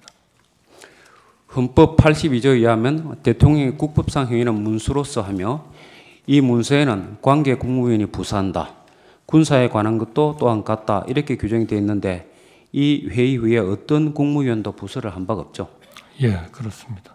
갑 제75정 법제처 법제업무편람 74쪽입니다.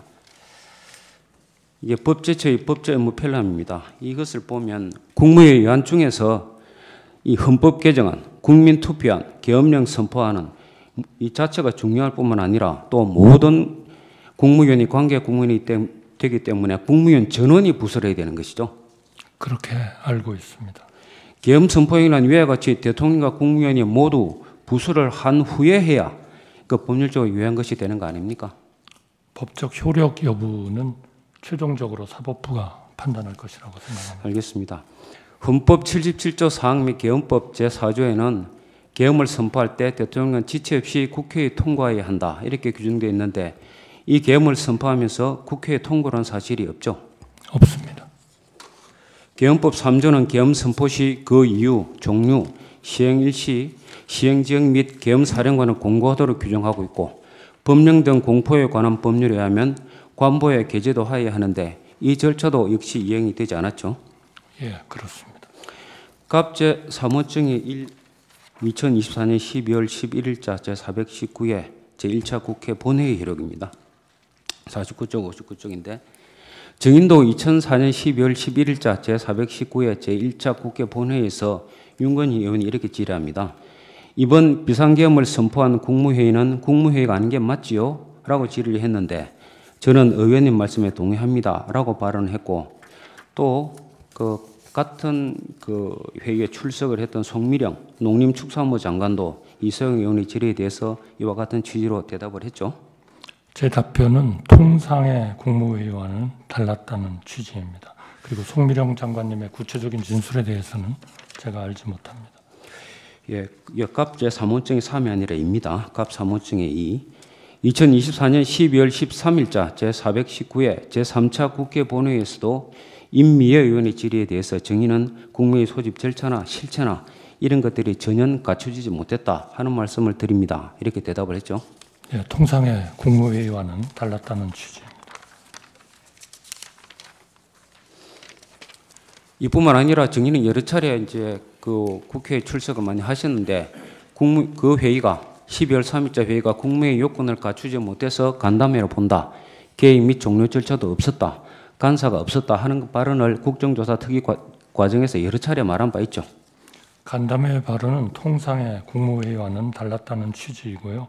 간담회로 본다는 표현은 개의 및 종료 절차, 간사가 없었다는 사실에 대한 저의 주관적인 느낌을 말씀드린 겁니다. 네. 마지막으로 묻겠습니다.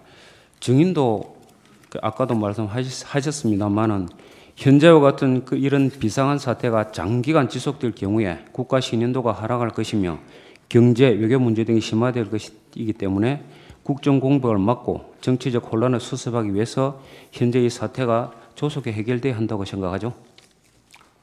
저는 비상계엄 및 비상계엄을 전후하여 벌어진 그러한 극단의 정치로 인하여 우리 국민 한 분 한 분이 느끼고 계신 절망감을 무겁게 받아들이고 있습니다. 지금 이 시점에서 중요한 것은 더 이상 국론 분열의 불씨가 남지 않도록 비상계엄 수습과 관련된 모든 절차가 법과 상식에 따라 공평하고 합리적으로 신중하게 진행되는 것이라고 생각합니다. 그래야 국민 통합이 가능합니다. 국민 통합 없이 어느 한편의 힘만으로 나라 전체가 번영한 사례는 세계 역사상 단 한 곳도 없었습니다. 예. 네, 제가 몇 가지만 여쭤보겠습니다. 아까 피청구인 쪽 주신문에서 지금 탄핵이 국무위원에 대한 탄핵도 여러 명 지금 진행 중이어서 현재 국무위원이 16명밖에 안 된다 그러셨죠? 지금 예. 그러니까 직무정지된 국무위원들을 네네네. 빼고. 그러니까요, 네, 빼고. 네. 근데 이분들이 직무정지돼도 국무회의에는 직무대행이 참석하지 않습니까? 그렇지만 그분들은 발언은 해도 의결권이 없습니다. 네, 그렇군요. 알겠습니다. 아까 최서원 씨가 제기했던 특검법 위원 소원에 대해서 따로 스터디를 하셨다 그랬는데 보고 신문만 보셔서 그런지 이 사건 결정 요지가 뭐였는지 기억나십니까? 네, 결정 요지를 네. 저희가 읽었다고 생각합니다. 예, 결정 요지에 보시면 사건의 특수성, 수사 대상과 인명 관여 주체와의 관련성, 그 정도, 그리고 특검의 독립성, 중립성 확보 방안 이런 것들을 여러 가지 고려를 해서 국회가 입법 재량에 따라 결정할 사항이다. 이게 결정 요지입니다. 아마 그것은 네. 최서원 씨의 건이 아니고 또 딴 건이 또 하나 있습니다. 네, 예. 거기에는 그것도 같이 한번 국회에서 봐주시고요. 의결했다는 것에 역점을 둔 것이고요. 예, 알겠습니다. 최서원 씨의 그리고 아까 그것은 임기 개시 이틀 만에 탄핵 소추된 이 공무원 고위직 있다고 그러셨는데 그게 아마 방송통신위원장 말씀하시는 건가요? 네, 그렇습니다. 예. 그분 결정에 인용 의견, 기각 의견 비율이 어땠는지는 혹시 아십니까? 거기까지는 제가 자세히 공부는 예. 안 했습니다. 8분 중에 4대 4였습니다. 네. 한 분만 인용 의견이 더 나왔으면 탄핵이 인용되는 상황이었어요. 그러니까 재임 기간이 며칠이나 그게 중요한 게 아니고 헌법 위반, 법 위반의 정도가 중요한 거죠. 그리고 탄핵 소추만으로 직무 정지되는 것에 대해서 아까 탄핵 남발 관련해서 답변을 이런 입법례도 잘 없는 것 같고 의문이라는 취지로 말씀을 하셨는데 지금 피청구인이 이 계엄 사태로 지금 탄핵 소추된 거 보고도 그 생각이 같은 생각이십니까? 죄송합니다. 제가 지금 뒷부분을 잘 못. 피청구인 같은 경우에 지금 내란죄로 기소되어 있는 이런 사안에 대해서도 탄핵 소추되고도 그 자리에 직무정지 안 시키고 그 자리에 두는 게 맞다고 생각하세요? 글쎄요. 제가 그 문제에 대해서 판단을 할 자리에 있지는 않다고 생각합니다. 네, 이상입니다. 네, 추가 질문하십시오. 제가 그 추가 신문 전에 잠깐 의견을 한 가지 말씀을 좀 드리겠습니다. 피청구인께서 출석을 하셨다가 퇴정을 하셨는데 일국의 대통령과 총리께서 같은 심판정에 앉아 계시고 총리께서 증언하시는 것을 대통령이 지켜보시는 모습이 좋지 않고 국가 위상에도 좋지 않다고 해서 양해를 구하지 않으시고 퇴청을 하셨습니다. 변호인들과 상의만 하고 퇴청을 하셨는데 이 점에 대해서 양해의 말씀을 드리겠습니다. 네, 알겠습니다. 네. 추가 질문하십시오.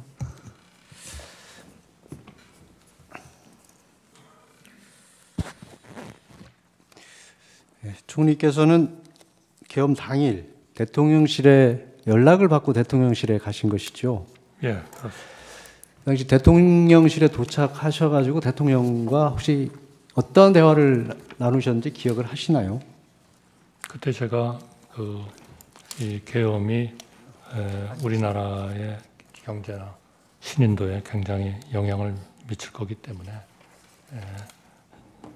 좀 반대 의사를 좀 말씀드렸습니다. 그 대통령께서는 총리께 연락을 하신 것이 결국은 계엄에 대한 논의를 하기 위해서 연락을 하신 것은 맞는 것이죠. 저는 그건 절대로 듣지도 못했고 어떤 이유로 부르시는지는 몰랐습니다. 그러니까 사전에 아신 게 아니라 불러서 연락을 하셔서 가셨고 가셨을 때 논의의 주제가 대화가 계엄이었던 것은 맞느냐고 말씀드리는 겁니다.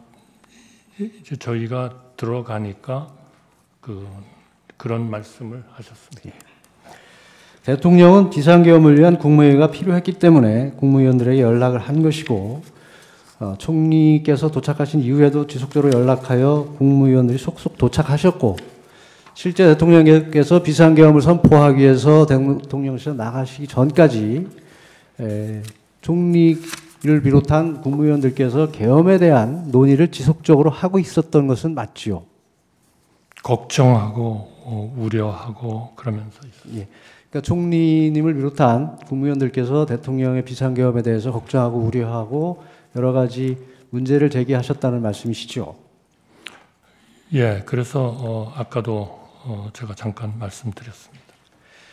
결국 그날 대통령께서 총리를 비롯한 국무위원들을 대통령실로 호출하신 것은 비상계엄에 대한 논의를 하기 위한 것은 결과적으로 맞지 않습니까? 그러나 그러한 판단을 예.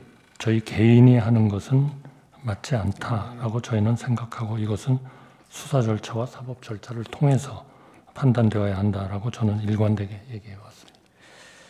예, 총리께서는 경황이 없어 언제 어떻게 받았는지 기억하기 어렵지만 나중에 보니 양복 주머니에 계엄 선포문이 들어있었다고 하셨습니다. 대통령 부실장 진술에 의하면 계엄 선포 전 계엄 선포문을 10부 정도 출력하여 국무위원들에게 나눠주었다고 하고 있습니다. 그렇다면 총리께서 가지고 계시던 계엄 선포문은 그 당시에 받은 것으로 볼 수 있는데 맞을까요? 저는 전혀 기억이 없습니다. 그러니까 기억을 못 하시지만 전후 사정에 비추어 보면 그 계엄 선포문은 그 당시 대통령 부속실장이 배포한 계엄 선포문일 수밖에 없다는 것을 말씀드리는 겁니다. 저는 전혀 기억을 하지 못하기 때문에 동의하기는 어렵습니다. 비상계엄 해제 후 하루가 더 지난 12월 5일 저녁 부속실장이 계엄 선포문을 하나 기한을 해서 출력을 해서 총리와 국방부 장관에게 서명을 받고 다음 날인 12월 7일 대통령으로부터 서명을 받았는데 12월 8일 총리께서 부속실장에 전화하여 사후에 문서를 갖추는 것이니 없었던 것으로 하자고 하신 바가 있다고 하십니다. 혹시 기억하십니까? 네, 기억합니다. 그때 총리께서 부속실장에게 문서가 없더라도 국무회의 실체는 있지 않느냐고 말씀하셨다는데 그것도 기억하십니까? 저는 기억 못합니다. 부속실장은 그 당시 총리께서 그 사업 문서에 대해서 없애자고 하시면서 문서가 없더라도 국무회의 실체는 있지 않느냐고 분명히 말씀하셨다고 기억을 하고 있습니다. 그거는 사법 절차를 통해서 확정되리라고 생각합니다. 총리께서는 국회 등에서 비상계엄 관련 국무회의는 제대로 된 국무회의가 아니라는 취지의 말씀을 하셨습니다. 이는 주례 또는 정례 국무회의를 전제로 말씀하시는 것이죠. 네, 저는 기본적으로는 통상의 국무회의와는 매우 달랐고 실체적 형식적 흠결이 있었다. 그러나 국무위원들이 오라는 연락을 받고 모였고 비상계엄에 대해서 처음 듣고 걱정과 우려를 표명을 했기 때문에 이것이 국무회의인지 아닌지 심의인지 아닌지는 이거는 개인이 판단할 일이 아니다. 최종적으로 수사 절차와 사법 절차를 통해서 판단되어야 한다고 일관되게 얘기해 왔습니다. 통상의 국무회의가 아니고 비상계엄 선포를 위한 경우에는 정례 국무회의와 달리 보완이 필요할 수 있다고 생각하시지 않나요? 근데 여러 강요들도 그렇고 거기에 대한 판단을 그렇게 개인적인 차원에서 할 수는 없다. 이거는 역시 사법부와 수사 절차를 통해서 결정되어야 한다. 이렇게 생각합니다. 비상계엄을 선포하는 경우에 보안이 유지되지 못할 경우 더 많은 병력이나 경력이 필요하게 되고 자칫하면 큰 혼란을 불러올 수도 있는 상황이지 않을까요? 저는 그 부분은 잘 모르겠습니다.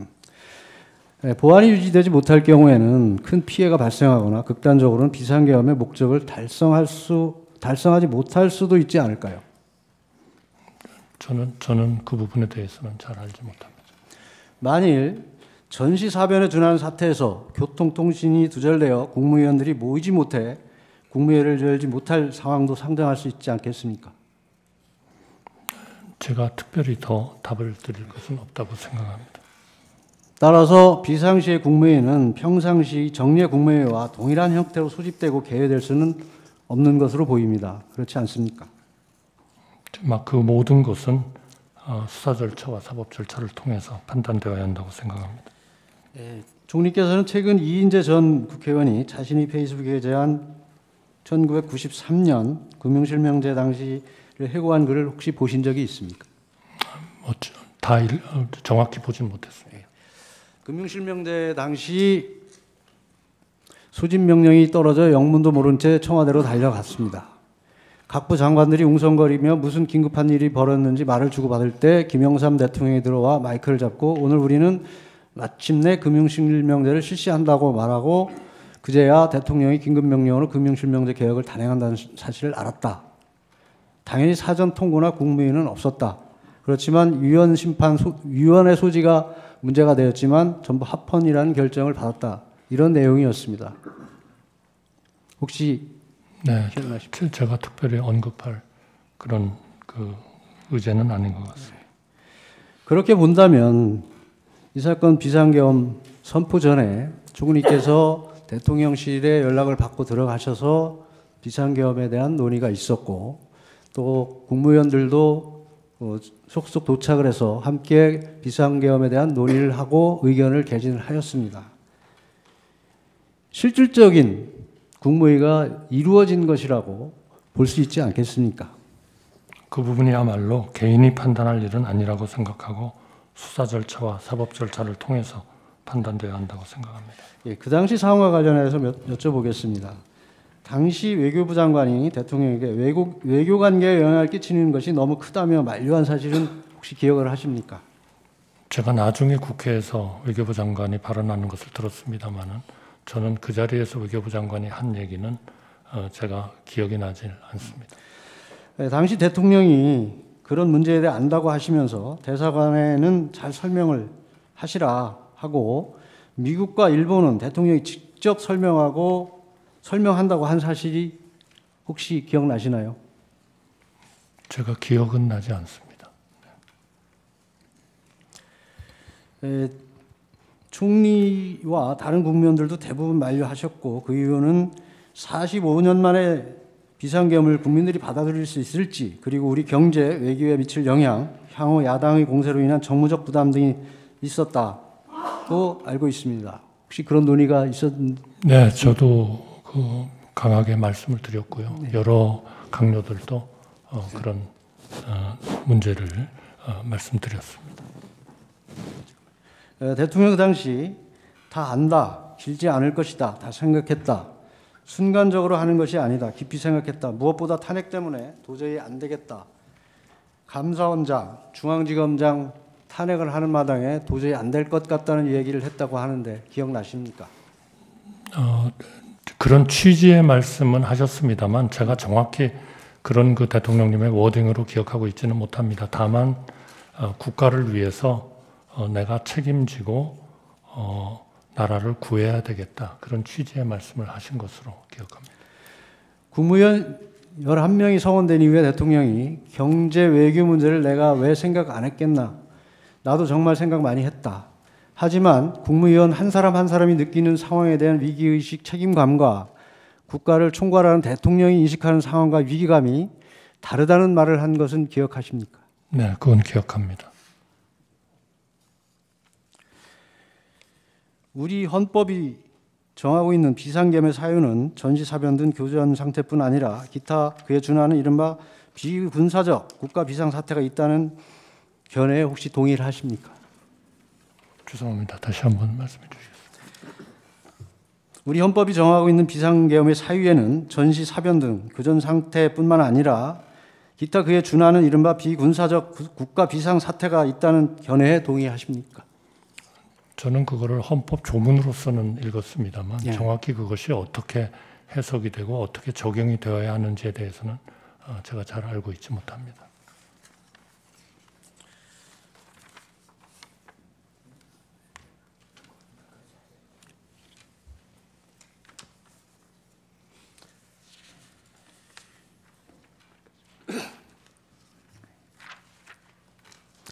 그 12월 3일 대통령의 계엄 선포 직전 국무위원들이 모인 자리에서 걱정과 우려를 피력하여 결국 반대의 뜻을 표시한 셈인데, 만약 당시 대통령이 계엄 목적을 국가적 비상위기를 국민에게 호소하기 위한 것이라 설명했더라면 좀 다른 입장일 수 있었습니까?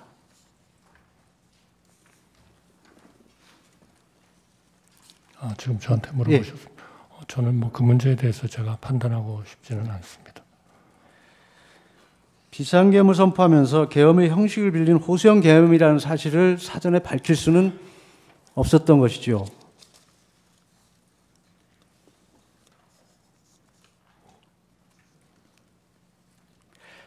계속 질문하겠습니다. 아까 말씀드렸듯이 국무위원이 느끼는 위기감과 대통령이 느끼는 위기를 바라보는 시각이 차원이 다르다는 이야기를 하셨습니다. 대통령께서. 총리께서는 14일간 대통령 권한대행이셨는데 짧은 기간입니다만 대통령으로서 느꼈을 무게감에 조금이라도 더 공감하신 바가 있으신지요? 저는 분명히 국가 원수로서 대통령이 느끼는 그런 국정에 대한 의무감은 더 크시리라고 생각합니다.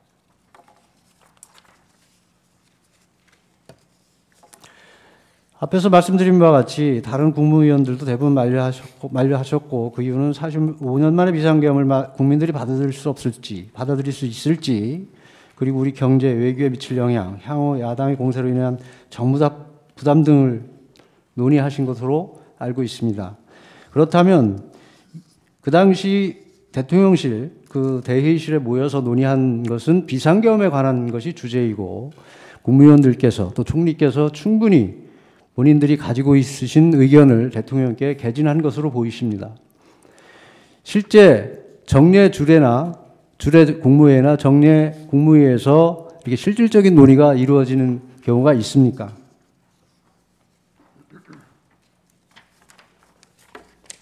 네, 물론 보통 국무회의에서 그런 그 중요한 의제에 대해서, 예를 들면 기후 변화에 대한 의제다, 그럼 그런 것을 놓고 국무위원들끼리 논의를 하는 경우가 있습니다.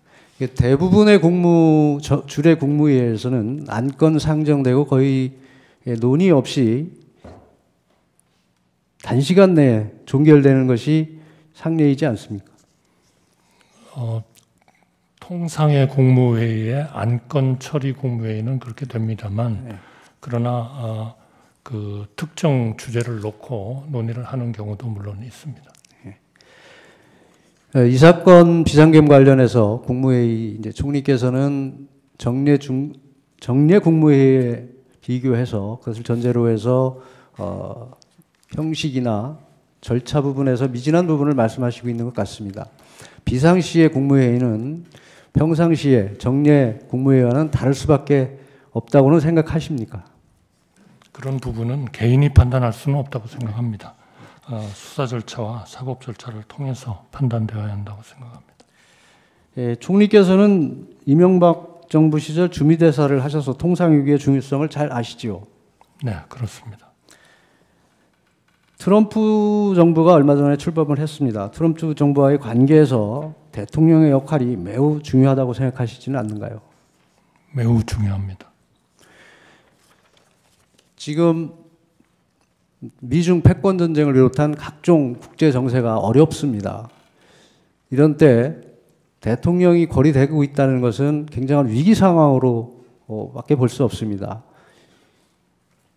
비상계엄이 선포된 것도 국헌 문란과 여러 가지 사회 혼란, 국정 마비 이를 극복하기 위한 것이었습니다.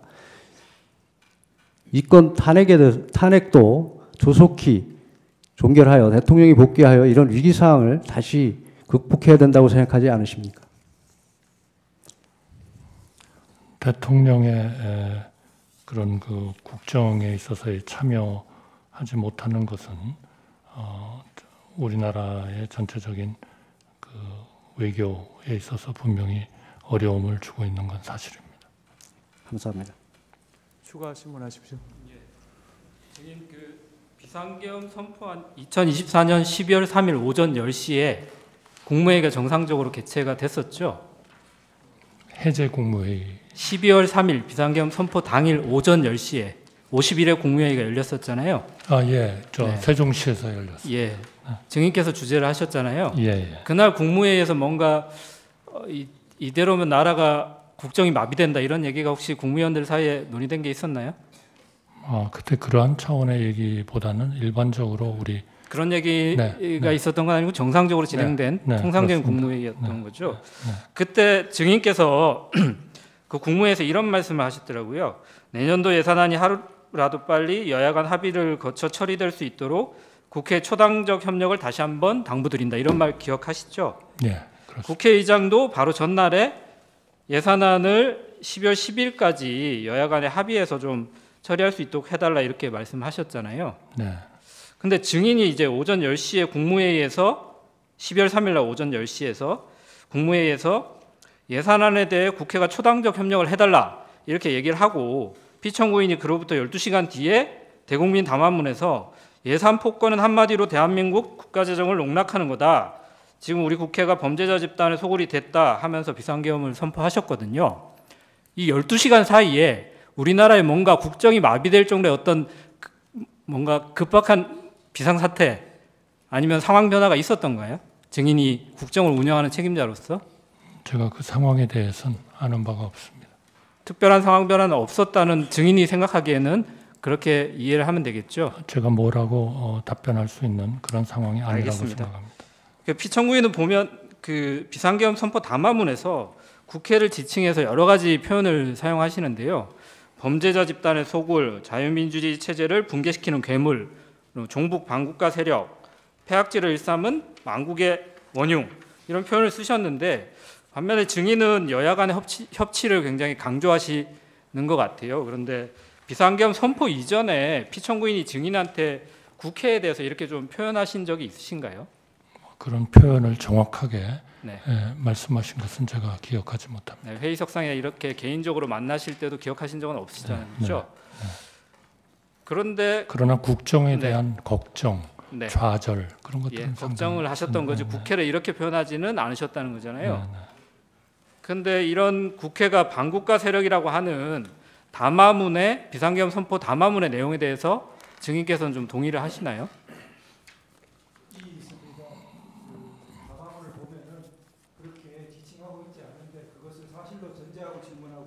네, 다른 이해가 돼야 될 것 같습니다. 다른 거 물어보시죠. 예, 알겠습니다. 담화문 한번 나중에 읽어보시면 될 것 같고요. 그 계엄 국무회의 관련해서 몇 가지 좀 여쭤보겠습니다. 그 피청구인께서는 이 사건에서도 답변서에서도 그렇고 12월 10일자 담화문에서도 비상계엄은 국민들에게 거대 야당의 반국가적 폐악을 알려서 이를 멈추도록 경고하는 것이다. 그리고 이 재판소에서도 좀 전에도 질문을 하셨지만 국민들은 이 사건 비상계엄을 계몽령이라고 이해하고 있다. 이렇게 말씀을 하시는데 증인은 대통령이 이 헌법 77조에 따라서 행사하는 비상계엄을 경고령이나 국민 계몽령으로 이렇게 사용할 수 있다고 이렇게 알고 계신가요? 제가 그러한 지금 물어주신 변호사님께서 네. 대리인께서 말씀해 주신 것에 대한 내용을 제가 다 안다고 말씀드리기는 어렵겠습니다만 네. 그러나 하여튼 그러한 그 계엄이 우리나라의 경제나 대외 신인도나 이런 데 대한 미치는 영향이 매우 크다 이렇게 항상 말씀이신 거죠? 큰 그러한 그 걱정이고 또 잘 고려를 해야 된다. 알겠습니다. 그러면 피청구인이 이 본 재판에서도 비상계엄 선포 후에 반나절 이내에 비상계엄 해제가 될 걸로 예상했다 이런 말씀도 하시거든요. 혹시 그 12월 3일 날 비상계엄 선포 전에 그 대적견실 회의라고 할지 간담회라고 할지 그 자리에서 피청구인이 국무위원이나 혹은 증인에게 이 비상계엄을 선포하지만 반나절이면 해제될 것이다 이런 말을 하신 적이 있나요? 들어본 적 없습니다. 예. 아까 그 금융실명제 관련해서 몇 가지 말씀을 하셔가지고 당시에 93년도 8월달에 증인께서 대통령 비서실 그 통상산업비서관으로 재직하고 계셨죠? 네. 네. 그때 국가기록원 소장 자료를 보니까 그 재무부가 93년도 8월 12일 날 긴급 재정경제명령 의안을 제출하면서 의안 번호가 391호로 부여가 됐는데요. 이번 비상계엄은 의안 번호가 따로 부여되지도 않았죠. 네, 배부되지 않은 것으로 알고 있습니다. 의안 번호가 부여되지 않았다는 말씀이시죠. 근데 긴급 재정경제명령하고 비상계엄이 이제 헌법상 요건은 조금 다른데 긴급 재정경제명령도 대통령은 지체 없이 국회에 보고해서 승인을 받아야 된다.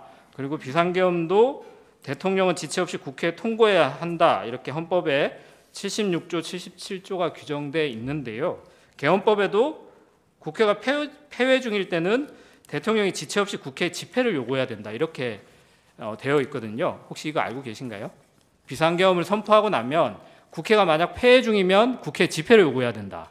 그래서 비상계엄 해제를 할지를 국회가 판단하도록 빠르게 요구해야 된다. 이런 취지이거든요. 알고 계신가요? 네, 그때는 몰랐고요. 지금은 알고 계시죠? 사고적으로. 네.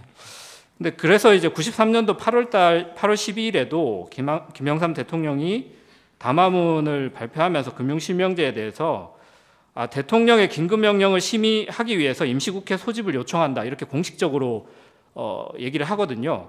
근데 피청구인이 이번 비상계엄 선포 담화문에는 이런 국회에 대해서 소집을 해달라.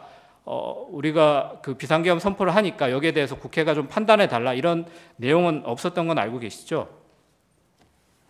제가 정확히 알지 못합니다. 담화문 내용이 기억이 정확히 안 나시나요? 네. 비상계엄 선포 네. 담화문. 네, 그런 내용이 없었는데 담화문에서 요청하진 않지 않았나 싶습니다. 네. 그러면 당연히 비상계엄 선포 전 아까 그 간담회에서도 따로 국회 비상계엄 선포 사실을 통고해야 된다. 그래서 국회 회의 소집을 요구해라. 이런 지시를 하거나 얘기를 하신 사실도 없으시겠네요, 피청구인이? 저는 그 지시를 받은 바가 없습니다. 예, 알겠습니다. 그 비상계엄 선포 다음 날 2024년 12월 4일에 오후에 피청구인이 증인하고 한동훈 국민의힘 대표 등과 이제 대통령실에서 후속 대책을 논의했다는 보도가 있었는데요. 그때 참석하셨잖아요. 네. 뭐 여러분들이 가셨던 것 같은데 보도에 따르면 진지하게 현 상황에 대해 논의했으며 견해차가 드러나지 않았다 이렇게 보도가 됐는데 혹시 이 견해차라고 하는 것이 비상계엄 선포가 위헌위법하다 이거에 대해서 서로 견해차가 없었다는 것인가요? 증인도 이 비상계엄 선포는 정당하다 이렇게 동의하셨다는 건가요? 비상계엄의 어떤 위법, 위헌 이런 논의는 저는 없었던 것으로 기억합니다. 그러면 이후에 어떻게 할 것인가를 논의하셨다는 거죠? 국정 안정 뭐 네. 이런 쪽이 중심. 알겠습니다. 그날 이제 한동훈 대표가 최근 출간한 책에서 12월 4일 날 그 피청구인과 또 증인과 만난 자리에서 피청구인이 한동훈 대표에게 국회 해산도 할 수 있었는데 국회 해산을 하지 않았다 이렇게 말씀을 하셨다고 해요.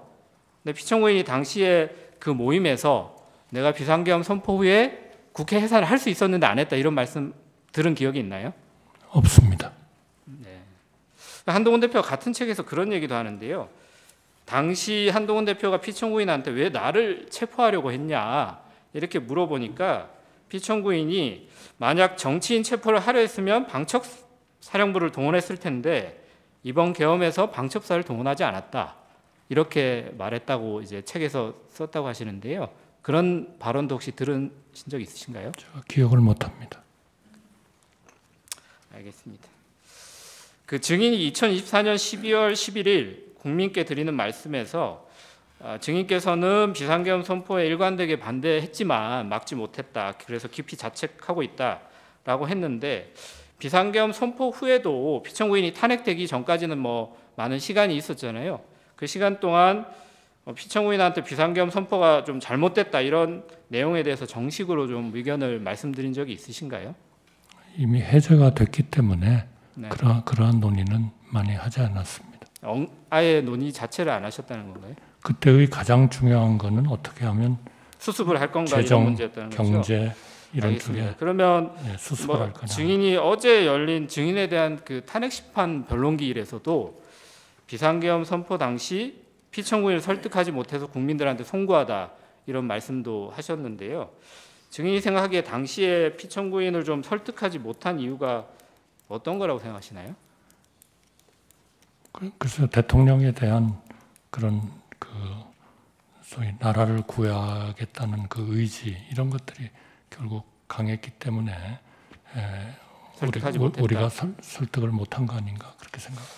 근데 이제 피청구인은 증인께서는 이제 비상계엄이 뭐 절차적 실체적 흠결이 있다 이런 정도의 표현을 하시면서 당시에 반대했다고 하시는데 피청구인은 그 이후에도 그렇고 이 법정에서도 그렇고 여전히 이제 야당의 폐악질로 국정이 마비가 돼서 비상계엄 선포한 행위가 정당하다 이렇게 주장을 하고 계시는데 증인이 이런 피청구인의 입장에 대해서 향후에 이렇게 다시 동일한 방법으로 설득이 가능하실까요? 그 문제에 대해서는 제가 뭐 좀 답변 드리는 게 적절하지 않을 것 같습니다. 네, 알겠습니다. 제가 예산 관련해서 아까 증인이 말씀하신 부분이 있어서 지난번 그 경제수석 나오셨을 때도 동일한 말씀하셔서 제가 좀 놀랐는데요. 그 아까 원전 생태계 예산이 야당이 삭감을 했다. 이거 누구한테 보고를 받으신 걸까요? 제가 지금 두 가지를 말씀을 드린 겁니다. 그러니까 그 차세대 원전 개발 관련 예산, 알겠습니다. 그러면 그리고 제가 원전 생태계 지원 예산. 지난번에 그 산자부 장관이 국회 산자위에 2024년 12월 19일 출석해서 한 내용에 대해서 그 경제수석에도 말씀을 드렸는데 당시에 산자부 장관이 국회에 나와서 야당이 원전 생태계 지원 예산을 삭감하고 체코 원전 수출 지원 예산은 무려 90%를 깎아버렸다 이렇게 담화문에 12.12 담화문에 기재되어 있는데 산자부 장관이 이에 대해서 산업부의 원전 관련된 예산은 4,887억 그대로 있다. 대통령의 담화문 내용은 잘못된 것이다. 라고 이렇게 발언한 내용은 알고 계신가요? 뭐 제가 알고 있지 못합니다. 네, 이 부분은 좀 확인을 해주셔야 될 것 같고요. 그러나 요 부분은 네. 아니. 그러니까 원전 확인을- 생태계 관련 예산이 제가 네. 그래서 아마 프로젝트가 여러 개가 있었을 텐데요. 그러니까 산자부 장관이 한 차수는- 발언에 대해서는 한번 차후에 한번 확인을 해보시면 네, 좋을 것 그렇게 같고요. 하겠습니다.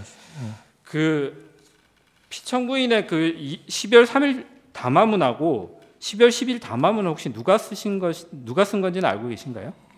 그건 모르겠습니다. 통상 이 메시지 비서관이 이 담화문을 쓰나요? 그거는 제가 알지 못합니다. 아니 왜냐하면 이 지금 담화문에 있는 여러 가지 예산 삭감과 관련된 내용이나 간첩법 개정에 관련된 내용이나 국가보안법 이번 22대 국회에서는 국가보안법 관련된 개정 법률안은 하나도 나온 것이 없거든요. 근데 폐지까지 시도하고 있다. 이런 잘못된 팩트에 기반한 담화문들이 대통령의 담화에서 계속 반복되는데 이 부분에 대해서 증인께서도 대통령 권한대행을 얼마 동안 하셨잖아요. 그러니까 대통령에 대한 보고 논의 체계에 대해서 한번 점검하신 적이 없는지를 여쭤보는 거예요. 네, 저는 뭐 드릴 말씀이 없습니다. 알겠습니다. 그러면 증인께서 노무현 정부 시절에도 국무총리를 하셨고 뭐 경제부총리도 하셨는데 그때는 야당이 지금과 달리 굉장히 협력적이었던 건가요? 정치적 상황은 엄청 달랐다. 저는 그렇게 느낍니다. 근데 그때도 여소야대 상황이 있었고 마지막 증인이 국무총리를 하실 때도 거부권 2번 행사하셨잖아요.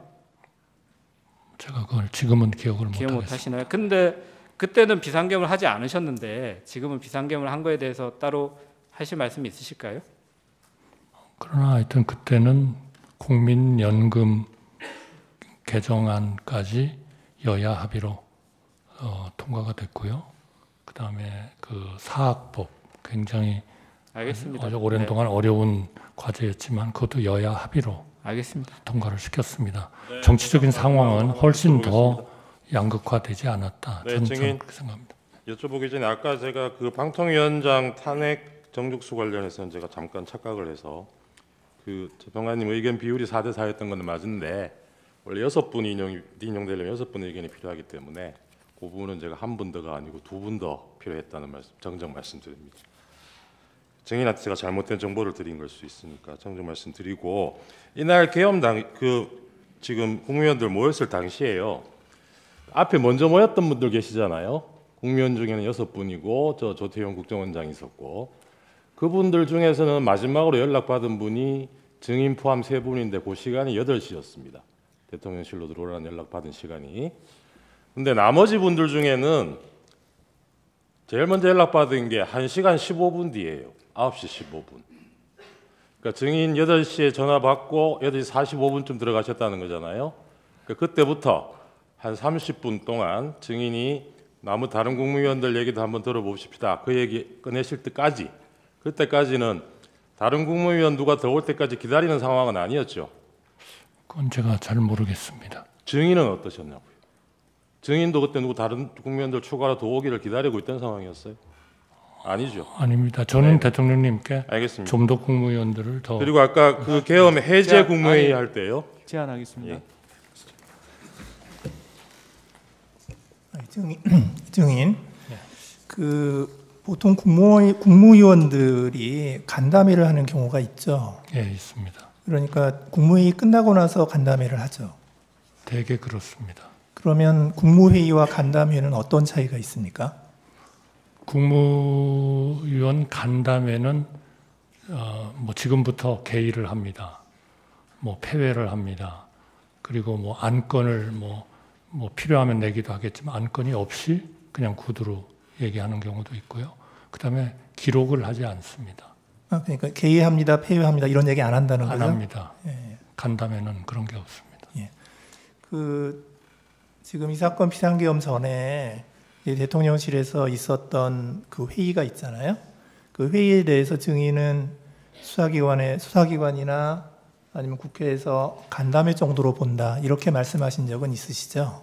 그러니까 그거는 맞습니다. 말씀드린 적이 있고요. 그거는 기본적으로는 통상적인 국무회의하고는 달랐다 하는 그런 취지에서 그렇게 말씀을 드렸습니다.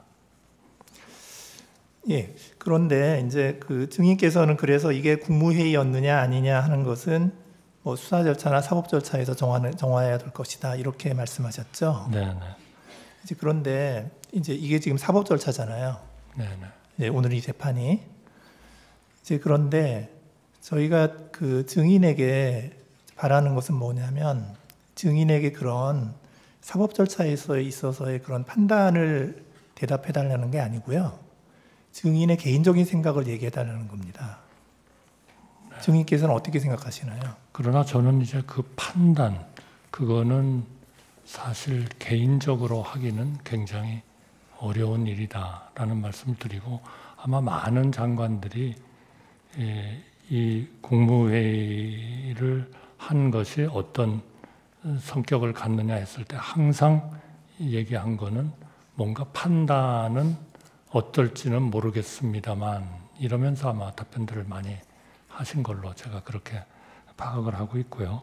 그래서 저도 이제 가끔 간담회로 본다든지 국무회의가 아닌 게 맞지요 이런 질문을 의원님들이 하시면 저도 거기에 상당히 동감합니다. 뭐 이런 얘기를 했습니다만 기본적으로는 그거는 하여튼 통상의 국무회의와는 달랐다 하는 것에 대한 그 취지를 말씀드린 거다 하는 말씀을. 그런데 이제 그날 참석자들 말씀을 들어보면 그 이제 최상목 장관께서는 그곳에 모여 있는 상황이 국무회의라는 생각도 하지 못하였습니다. 이렇게 말씀하셨고요. 그 조태열 외교부 장관께서는 그거는 저는 이게 국무위원들의 의견을 듣기 위해 총리가 국무위원들을 모은 것이지 국무회의를 하기 위해서 모은 것이라고 생각하지 않는다.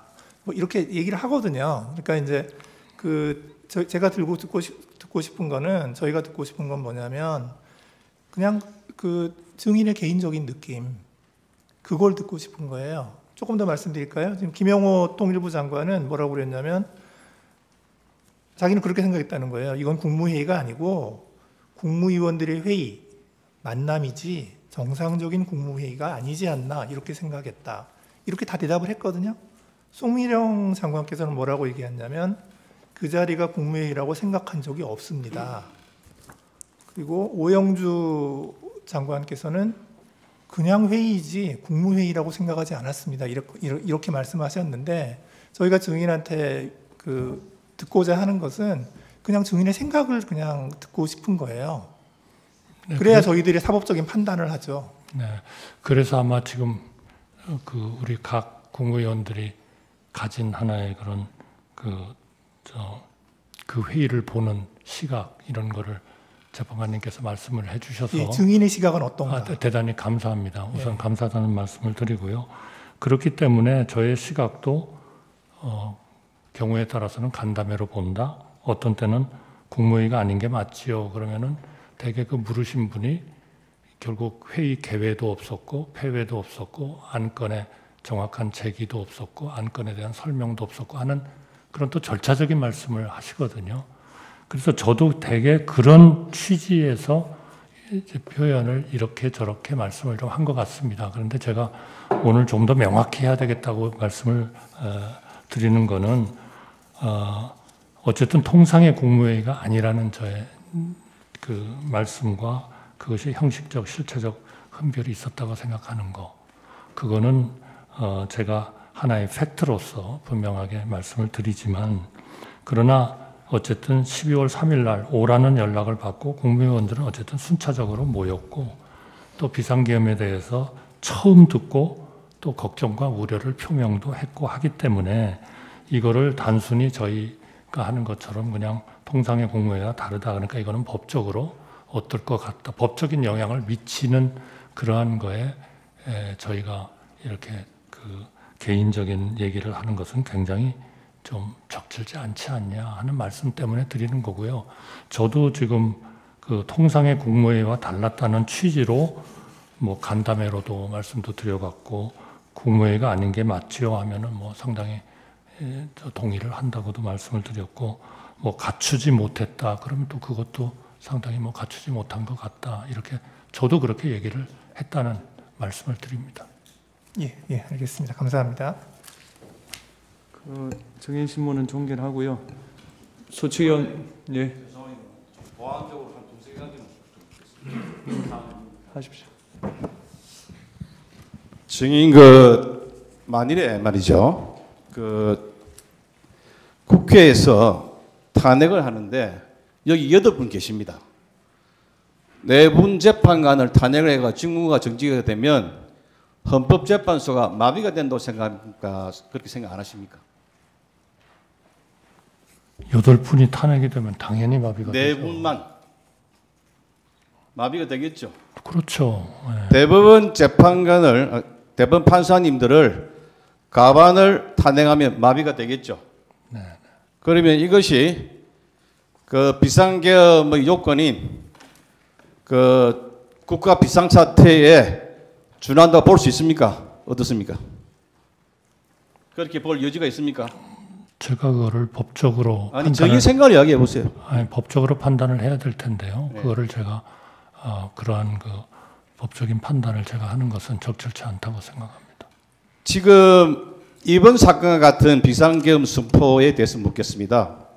이번과 같은 비상계엄 선포를 절차를 지켜서 국무위원들 차례로 불러서 찬반 토의를 해가지고 결정하는 것이 맞는다고 생각합니까? 안 그러면 대통령이 결단을 해서 국무회의를 소집해가지고 설득해서 정하는 그런 절차가 옳다고 생각하십니까? 제가 그런 그 가상적인 거를 예로 들어가지고 제가 얘기하는 건 적절치 않을 것 같습니다. 11명이 모였죠. 전 그렇게 들었습니다. 그게 의사 정족수입니까? 그렇다고 생각합니다. 숫자적으로 그러면 봤을 때는. 본래는 이게 계엄이 예상된 것이 선포가 10시인데 한 10시 27분까지 시간을 계속 지출했습니다. 왜 그랬습니까? 11명이 올 때까지 기다린 겁니까? 저는 그거는 누가 어떤 사람, 어떤 국무위원들을 오시도록 했고 언제 그분들이 오셨고 한 것에 대해서 제가 전혀 파악이 안 돼 있기 때문에 11명이 올 때까지 기다린 건 맞습니까? 저희는 제가 그 국무위원들을 많이 오시게 해서 대통령님께 그 의견을 좀 제시하도록 하려고 했기 때문에 저는 뭐 전체적으로 보면 그분들을 기다리는 것은 저는 뭐 할 수 있는 것이다 이렇게 생각을 했고요. 그거를 하나의 그런 지금 우리 대리인께서 말씀하신 것처럼 그런 시각에서 저는 보지는 않았습니다. 하나만 더 묻겠습니다. 그 먼저 오신 분들은 총리님, 부총리님 또는 국방부 장관 그리고 행안부 장관, 법무부 장관 이 비상계엄과 가장 밀접한 사람부터 먼저 모이셨고 그 뒤에 오신 분들은 조금 이가 떨어진 사람들이었죠. 그래서 결과적으로 11명이 모이니까 국무회의를 했죠. 그건 맞습니까? 저는 그 과정에 전혀 관여를 하지 않았기 때문에 어떤 분을 우선순위로 하고 어떤 분을 나중에 하고 했는지는 저는 모릅니다. 예, 이상입니다.